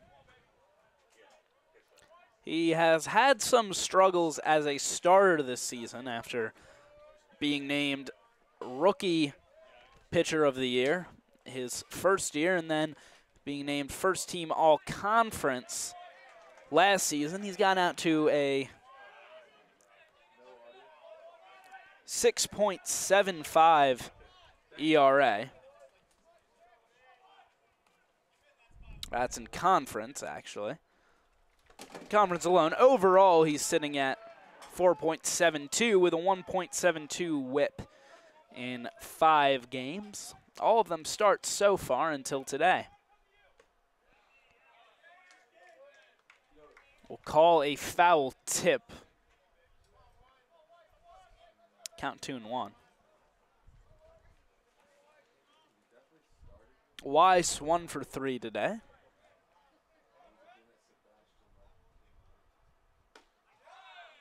That'll catch the outside corner.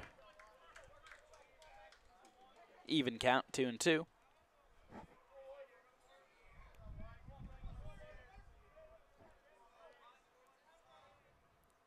The pitch. Fouled back to the screen.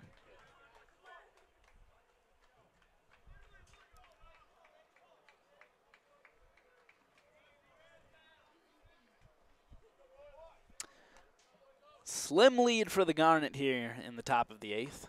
Swing and a miss. Lake puts him down.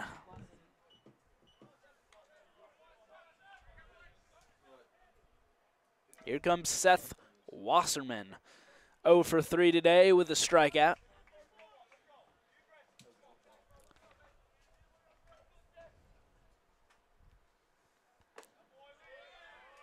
That'll just miss low. Count 1 now.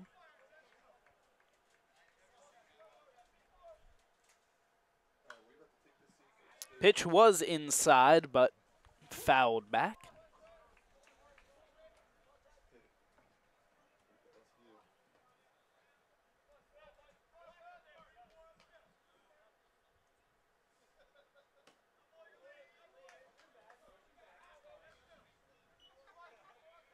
Inside, count 2-1.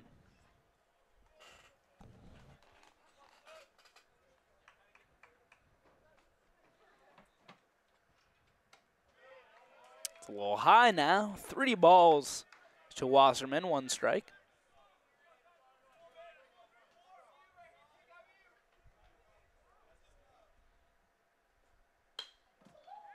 He'll go right up the middle. Gillen coming on, makes the catch. 2 away.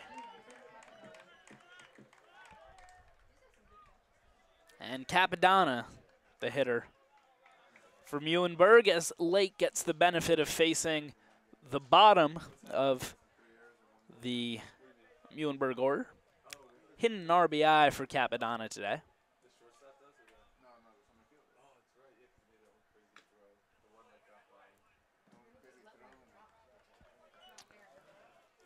Fouled back. Count goes to 0-1.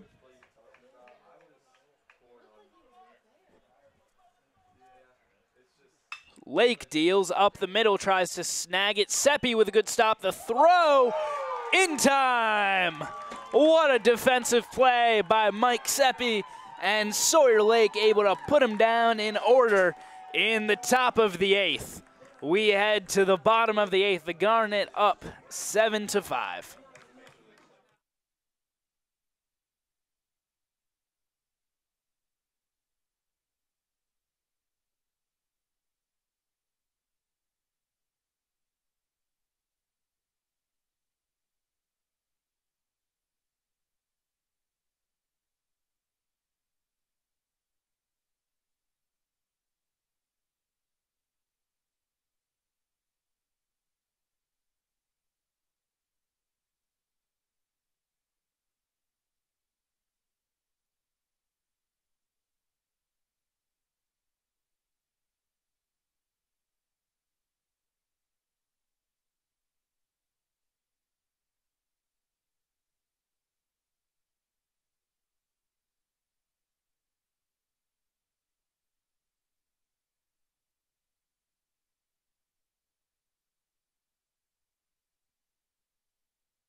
Lebovich continuing to work here in the bottom of the 8th. 1 strikeout so far, but he'll have to face the top of the Garnet order. Jared Gillen, 2 hits today. Charlie Levitt next with 2 hits and an RBI, and Cole Beaker 1 for 3. Top of the Garnet order doing the damage here today as Gillen 2 for 4, Levitt 2 for 4, Beaker 1 for 3, and then Roberts 3 for 4. And then at the bottom as well, Jacobson went 3 for 4. That's hammered out towards center, but Weiss on the run to make the catch. Gillen has had a couple long outs today. You always think when it goes off his bat that that's going to get out of here, but another catch for Weiss out on the warning track. But it is Charlie Levitt time. 2 hits and an RBI.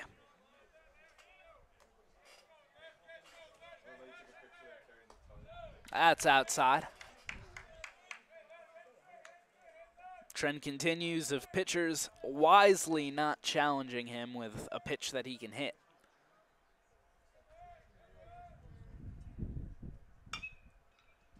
Chopper to second. This will be a difficult play against the speedy Levitt. It's picked out, but just in time. There's 2 away. And Cole Beaker is up. Last time at bat, maybe it was 2 times there. I think it was last time he just missed a home run off the yellow warning line out in the outfield. It's about a couple inches off from a home run, about as close as you can get. 0-2 pitch. That'll get past the outstretched glove of Grillo. So a single for Cole Beaker, and here comes Jackson Roberts.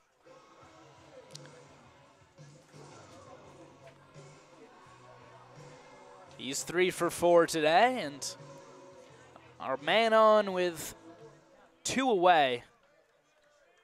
Bottom of the 8th, and he'd love to give the Garnet just a little bit of insurance here. That'll run inside for ball 1.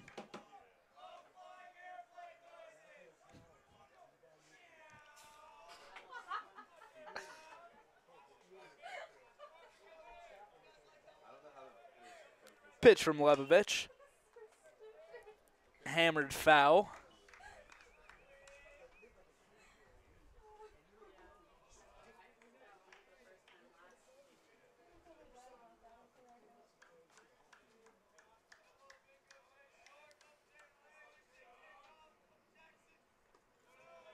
He'll watch that low back pick to first, but Beaker to the bag in time.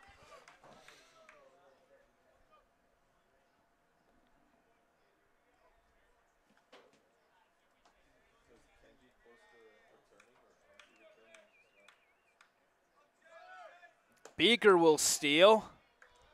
He is safely into second.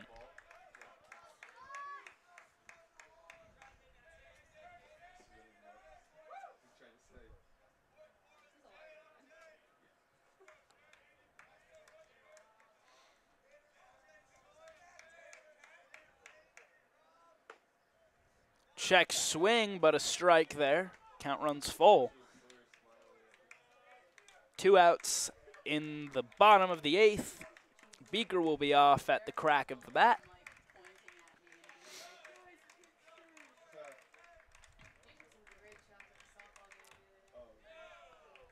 Roberts will watch that. Inside, ball 4. Well, I'll put 2 men on for Mike Seppi. Without a hit today, but a sac fly RBI. And they will bring in a pinch runner for Roberts in the form of Austin Burgess.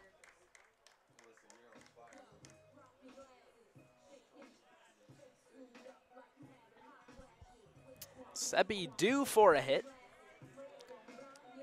Really the middle of the order as a whole for the Garnet, as Seppi and Elliott have gone hitless today, as has Luke Muntz.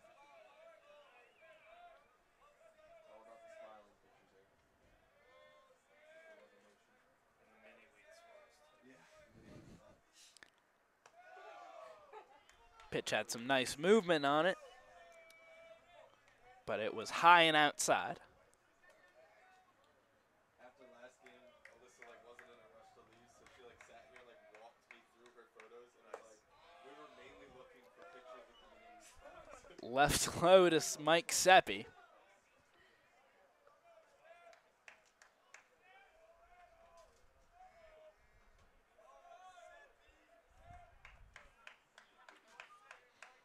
Wow, you got a picture of him picking off because 2-0 count. Seppi hammers that one. It'll drop in right. Beaker coming around. Throw off the mark, and Beaker's in to score, and Seppi gets to second. So Mike Seppi able to advance to second on the throw. Burgess at third. Just single and plus after. Here comes Connor Elliott, who is due for a hit as well, as he has gone 0 for 4. RBI grounder.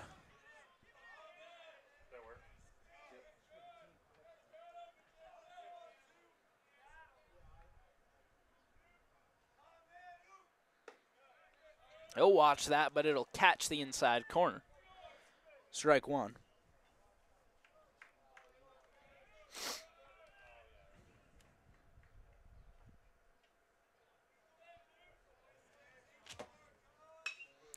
Elliott into the air. Capadonna dropping back and will make the catch to end the inning, but another insurance run in for the Garnet.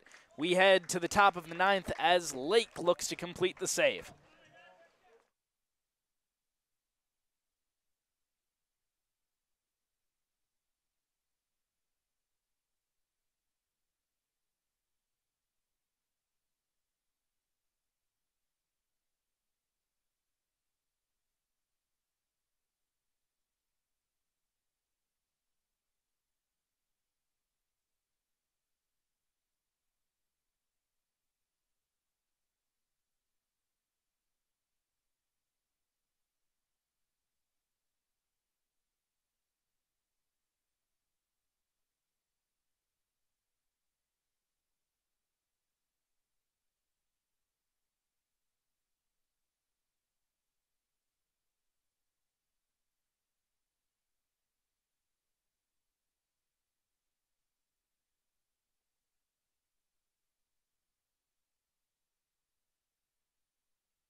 If Sawyer Lake wants the save, he will have to get through the top of the Muhlenburg order. It's Ceruto, then Miller, then Grillo coming up to bat. Ceruto 1 for 4 today. Second baseman immediately put that in the 3-4 gap, so runner on to lead off the top of the ninth. Cam Miller at the DH.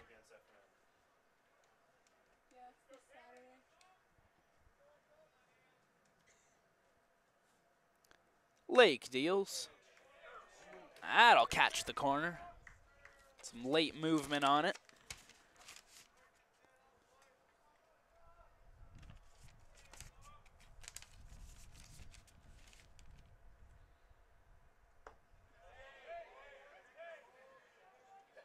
Did not come around. Count 1-1.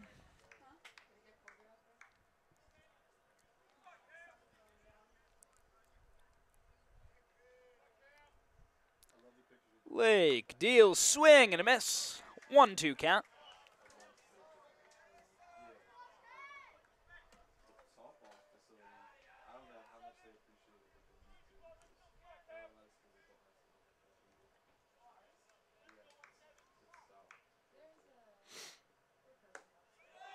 Swing and a miss. There's one down the top of the ninth. 2 more outs that Lake has to get.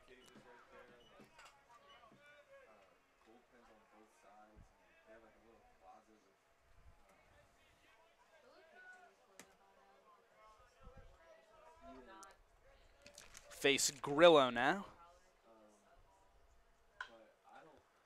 Chop that one foul. I was at a Division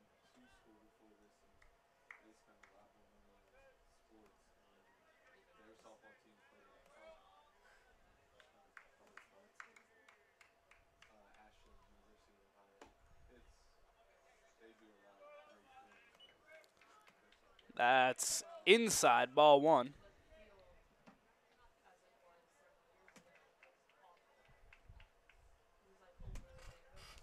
Oh yeah. The pitch. I understand it's not like this, That'll just miss low but for ball two.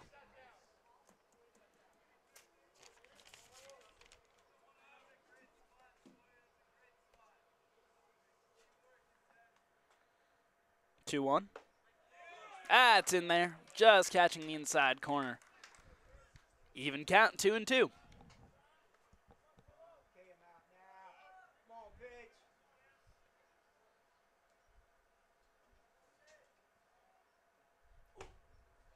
I'll run inside, count goes full. 3 balls, 2 strikes, 1 out. Top of the 9th. And Lake looking to get the save. I don't believe he's ever gotten a save in his career. That'll slip past Elliott. Levitt will have to chase it down in the corner. They will wave Ceruto in. The throw on target. And a runner into third.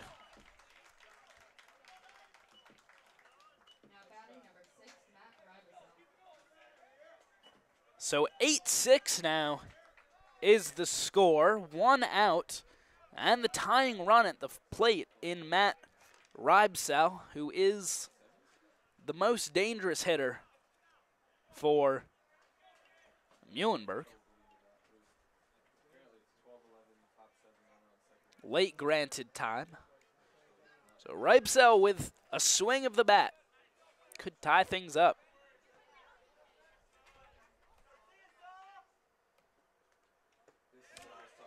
Drops the curveball in.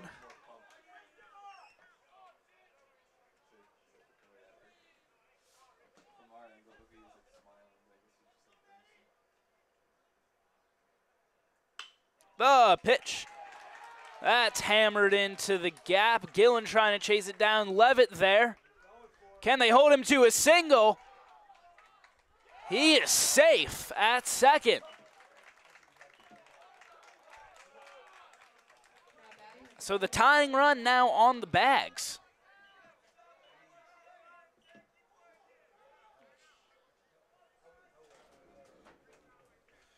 Go-ahead run at the plate in Avalon.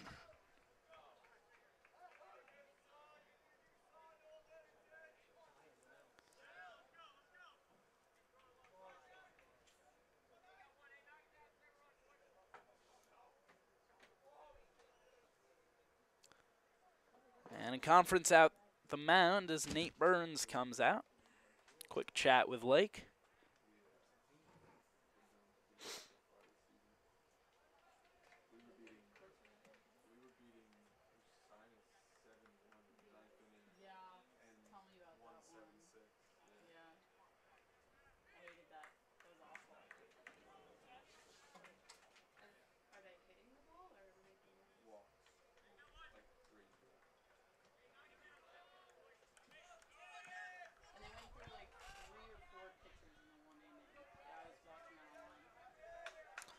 So Avalon with a chance to tie or take the lead now against Lake. That's in there for a strike.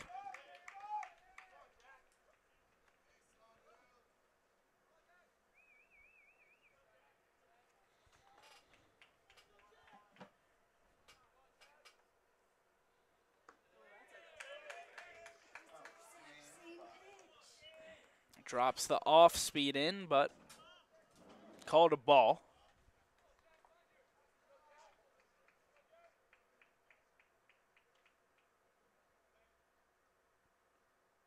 There's the four-seamer, but outside, ball 2 to Avalon.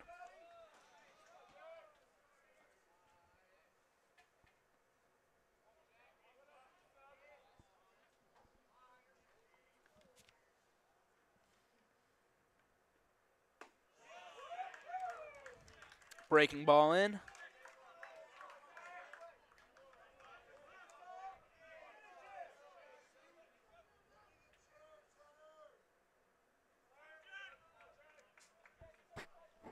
2-2 count. It's hammered. Out of play. Elliott giving chase, but that's into the bullpen.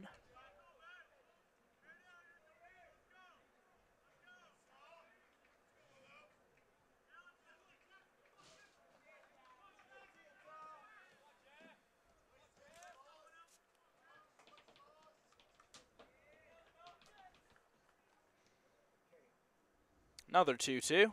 That'll run outside. Good block by Jacobson. He keeps the ball in front of him.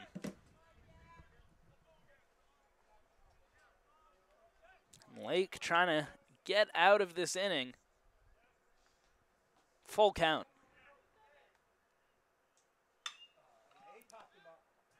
That'll be skied out. Bridge coming in. Thought about tagging up there, but Bridge with the great arm would have easily put that throw in time to get out Elliott. And Muhlenburg down to their final batter. The tying run at second.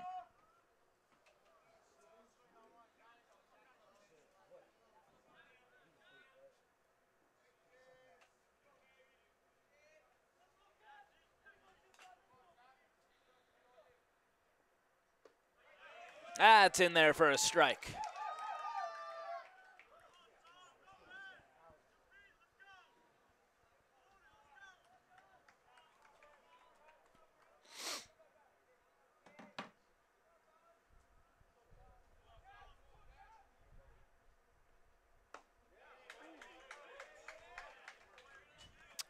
Call that inside. Maybe a hair low as well.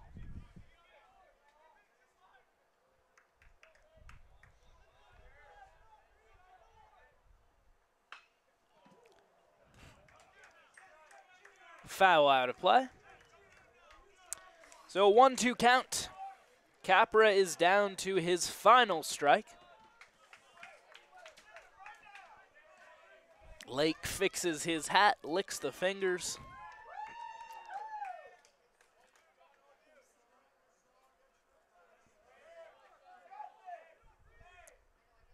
And deals into the gap. Bridge, oh, misplayed it.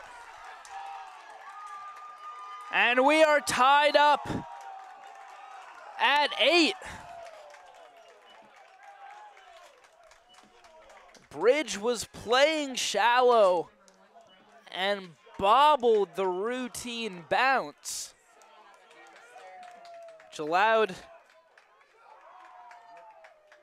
Avalone to come in to score and put Capra at second.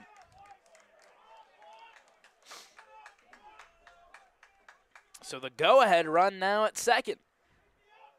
2 outs.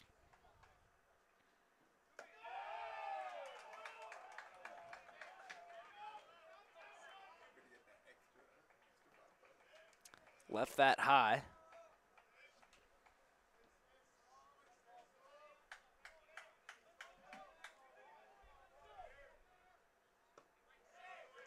That's in there for a strike.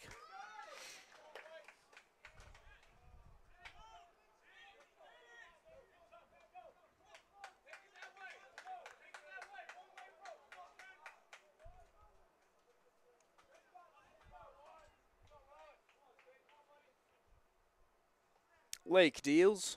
1-1, blocked by Jacobson. It did trickle past him, but Capra a little slow to react.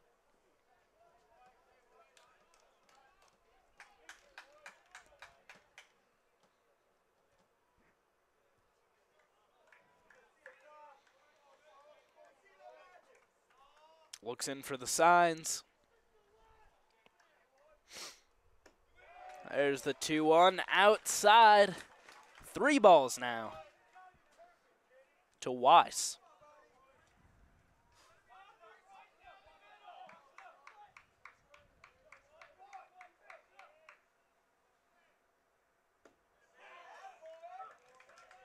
There's a strike.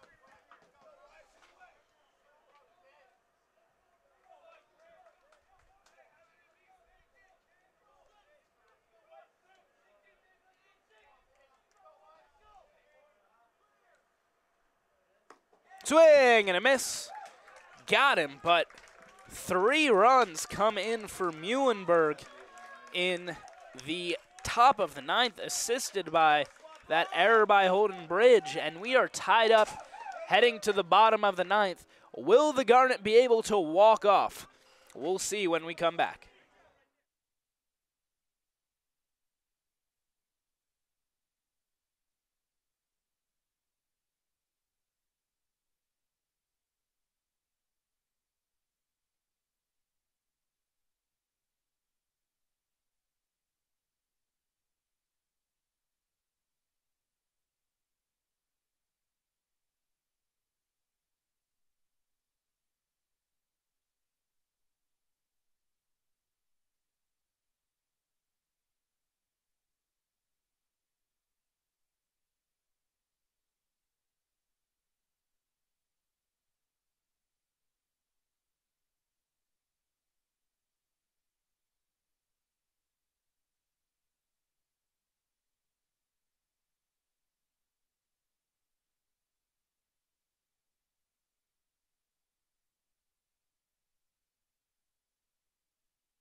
It'll be up to the bottom of the order for the Garnet to potentially walk off.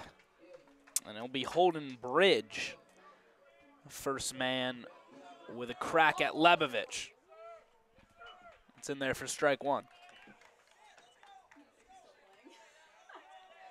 Bridge 2 for 4 with an RBI. Mutz will follow, who has been held hitless today, but a walk. Chopper to third. It's handled by Capra. Throw in time. Bring up Luke Mutz.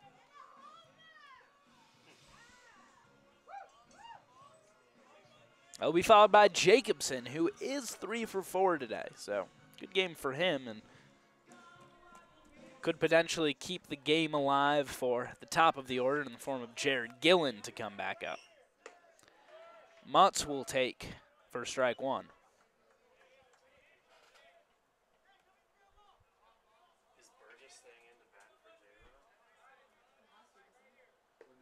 Swing and a miss.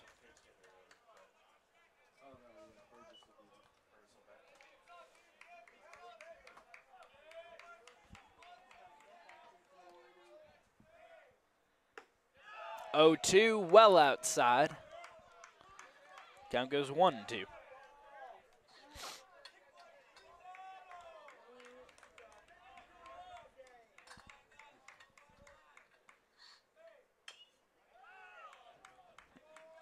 That's foul. Do it all again.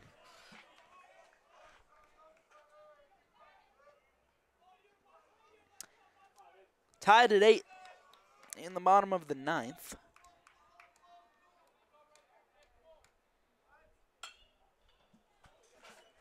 Hammered out towards left, but making the catch is Wasserman. There's 2 away, and it's up to Sam Jacobson to keep things alive in the bottom of the 9th. He'll be followed by Gillen if he can reach base.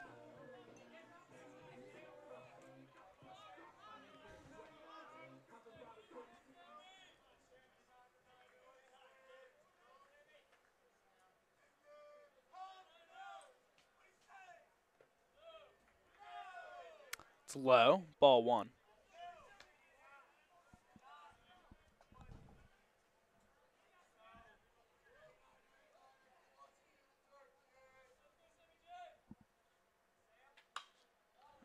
Popped sky high. Avalone called off by Ceruto, who makes the catch. We are headed to extra innings. You're watching Swarthmore Baseball on the Garnet Sports Network.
Zach Camp, the new pitcher for the Garnet.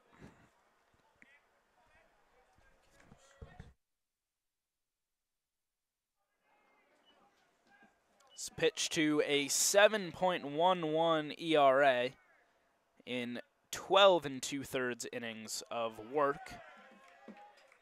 Peel down to first, but call it a checked swing. Camp will have to get through the 8, 9, and 1 hitters for Muhlenburg as Wasserman leads off. Ground ball to Mutz, the throw in time.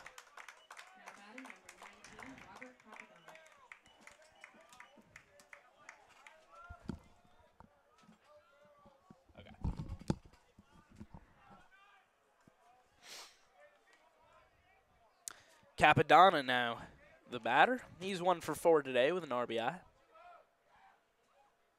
Camp deals. Low for ball 1.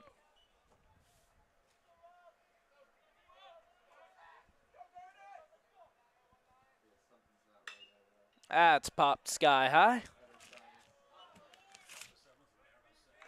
And Gillen makes the catch out in center. There's 2 away. Camp, a freshman righty from Smyrna, Georgia, trying to go quickly here. I'll have to take on John Ceruto, though, before we can go back to Garnet batters.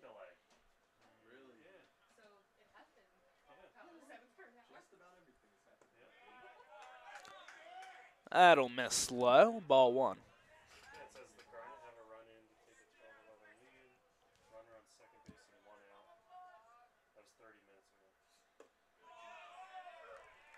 In there for a strike from Camp.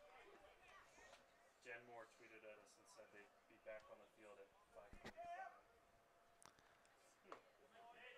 5:45. That'll miss inside with the fastball.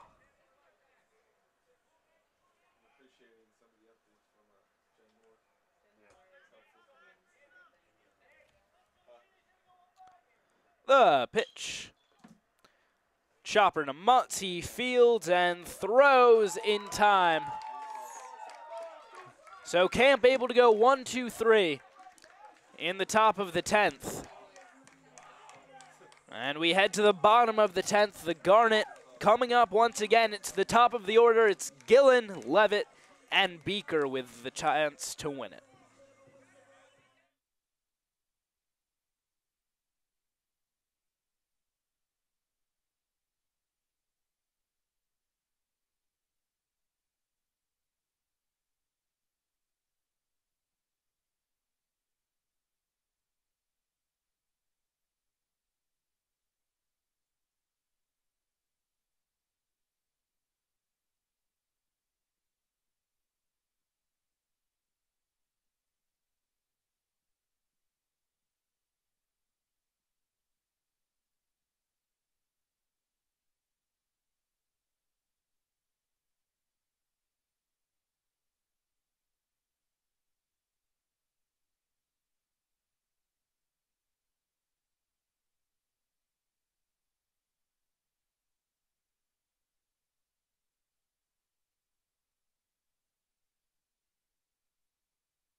Jared Gillen followed by Charlie Levitt, then Cole Beaker, and if one of them reaches, Jackson Roberts, all 4 of them with 3 home runs apiece. Jared Gillen hit a walk-off home run last year in the bottom of the 9th of the Centennial Conference semifinal game against Johns Hopkins. Comebacker to the mound and 1 away.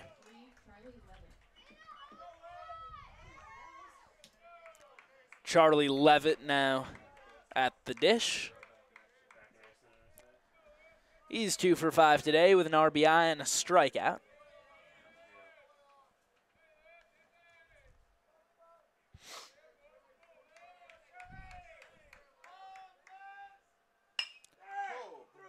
On a line to second. That's caught in the air. Here comes Cole Beaker, however. He just missed a home run earlier. He'll actually be followed by Austin Burgess. Have it down to a science where they can calculate the expected batting average on a certain pitch. Yesterday in the Yankees game, there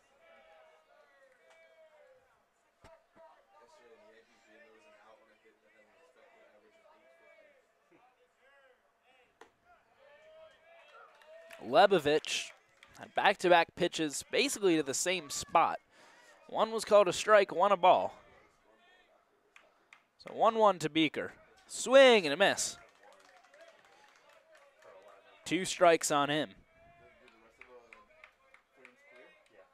How's that graphic you've been using? Good.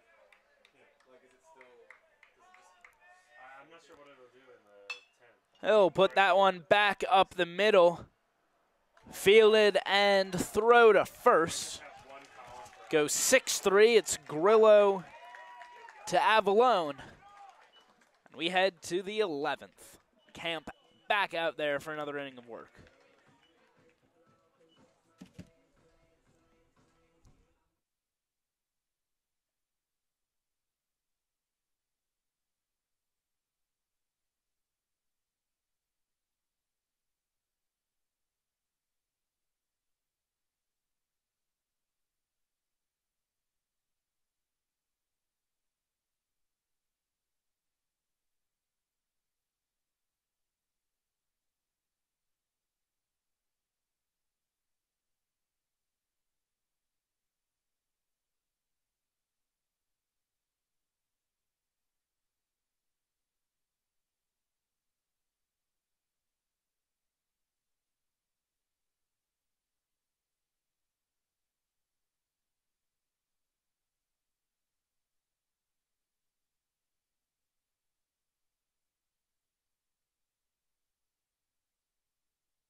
Camp will face the heart of the order for the Mules. First will be Cam Miller. Levitt trying to chase it down, just foul. Nearly dropped in fair there, would have been a double.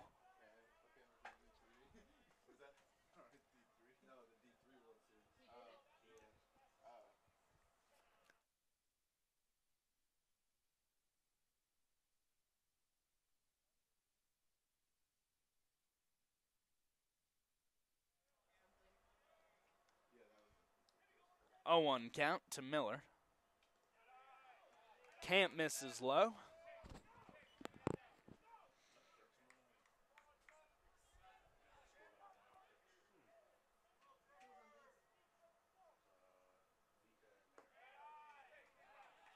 That's low again. 2-1 count now to Miller.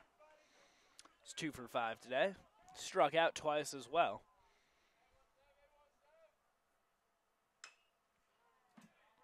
Chopper foul. Count goes even 2-2.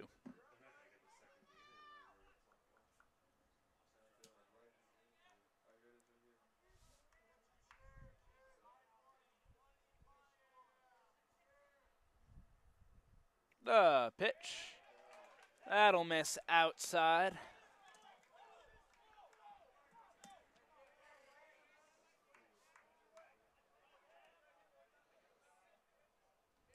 Payoff pitch from Camp. Go foul again.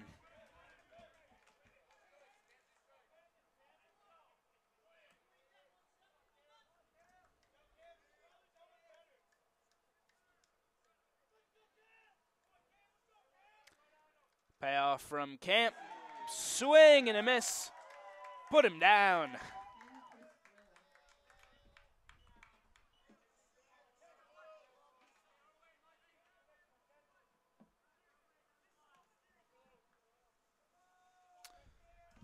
bring up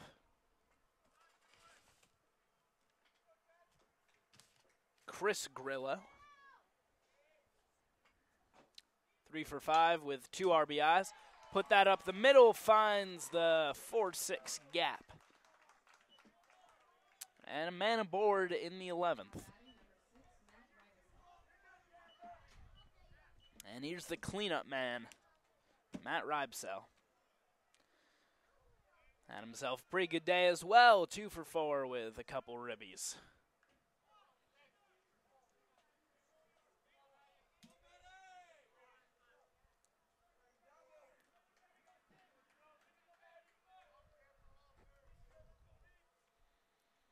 Can the Garnet perhaps turn 2 here? Inside, ball 1.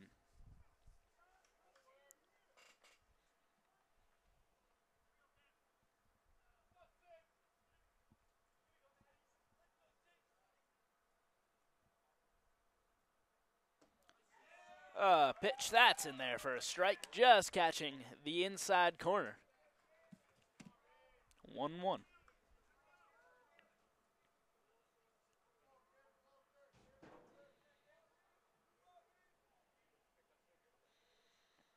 Camp checks on the runner at first. He'll throw over.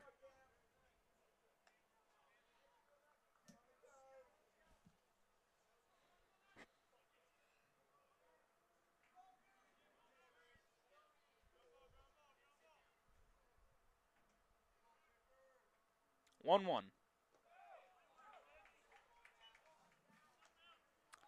Miss low. Count goes 2-1.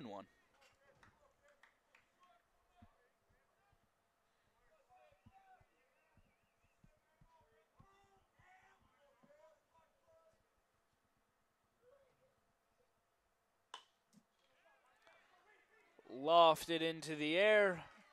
Bridge will field, and it's 2 aboard now for the Mules.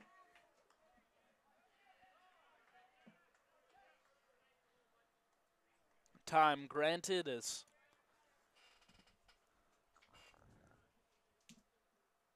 Jacobson comes out for a conference on the mound. Beaker in there as well.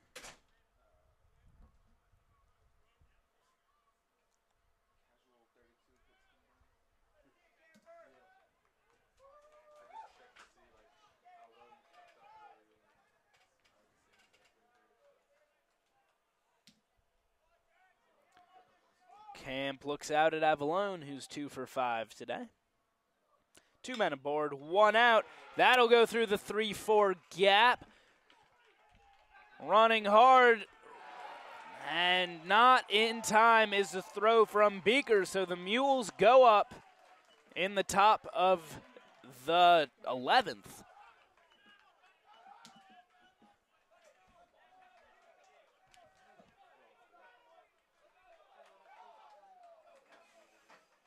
Perhaps if Beaker hadn't cut that off, it might have gotten to Jacobson in time. Though still 2 on for the Mules. 1 out. A 1-run charge to Camp now. Count 0-1.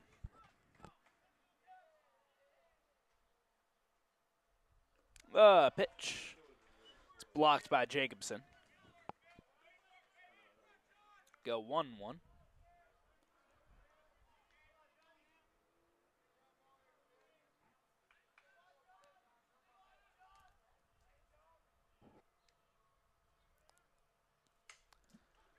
Chopper to third. Chance for 2. They get the man at second, and they get the double play. So 1 run does score against Camp in the 11th, but Garnet coming up to bat, trailing by 1. Got to stay alive here in the bottom of the 11th. We'll take the short break.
Austin Burgess at bat for the first time today.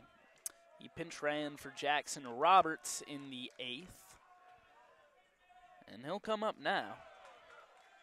Takes the first pitch in there for strike 1. Garnet trailing 9-8 after the Mules plated a runner in the top of the 11th. So on their last legs here.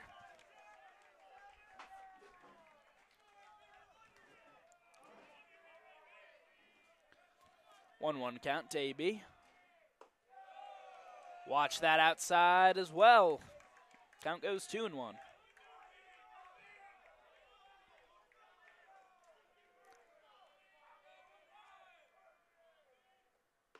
Swing and a miss.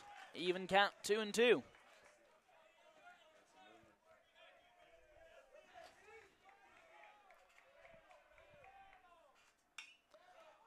Fly ball out to left, looking back. Oh, and making the catch is Wasserman. Burgess did not miss by much there. 1 out in the bottom of the 11th, and Mike Seppi at the plate. 1 for 4 today, 2 RBIs, including a sac fly.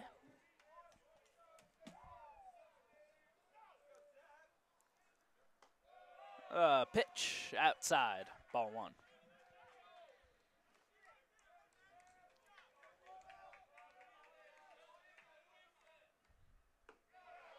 That'll drop in there on the outside corner. 1-1 count.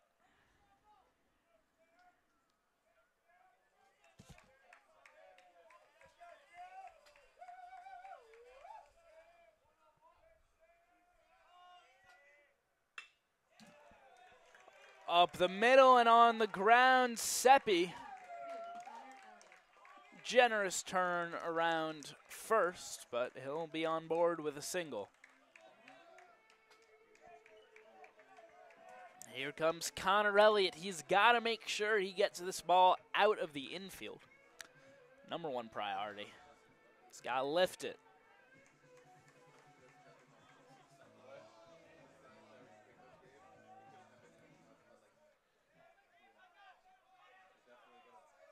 Elliott, 1 home run this year. Popped sky high into the Garnet dugout.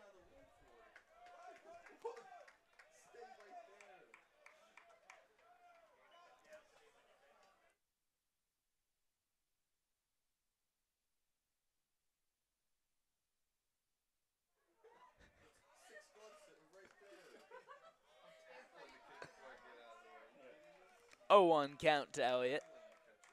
Yeah, that's out of play. That's fair game,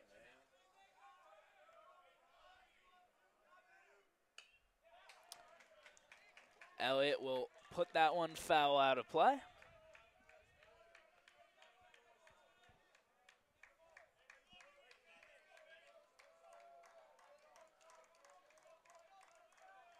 Garnet dugout, keeping the energy up.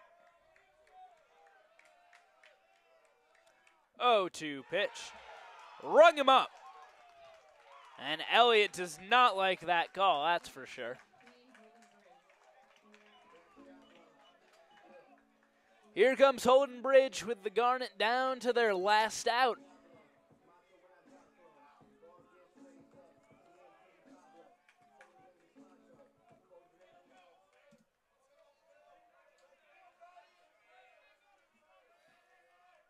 Seppi will take his lead.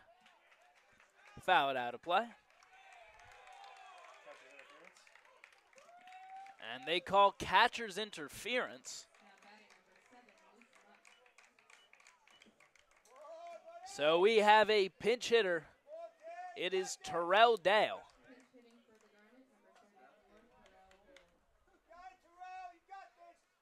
Terrell Dale in limited action this year, hitting .350. A home run and 8 RBIs.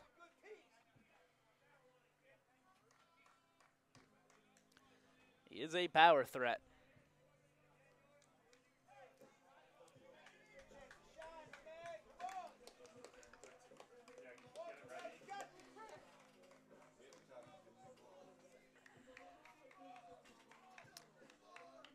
2 outs.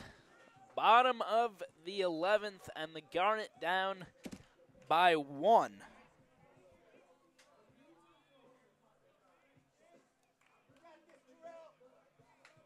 Two outs.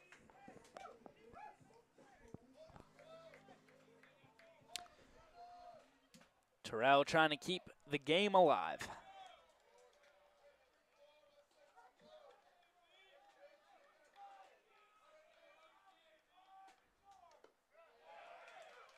That'll just catch the inside corner, a little backdoor from Lebovich. 0-1 count.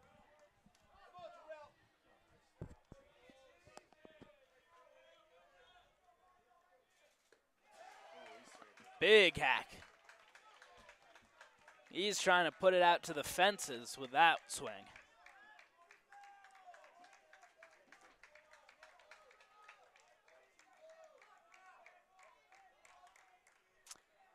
Oh, 2. Swing and a miss.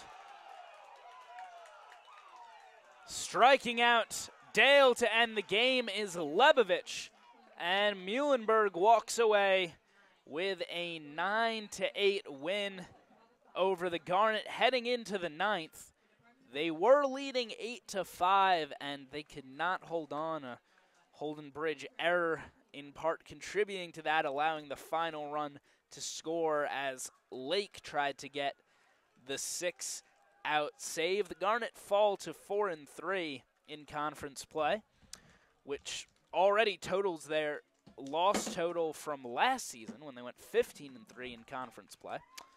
Take on Muhlenburg on Friday in Allentown, Pennsylvania, but they'll be back home this Saturday against Franklin and Marshall College in a doubleheader. Hope you join us on the Garnet Sports Network at 12 p.m. Moses Rubin will have the call for that game. Look forward to your continued support for Swarthmore baseball. Have a good night.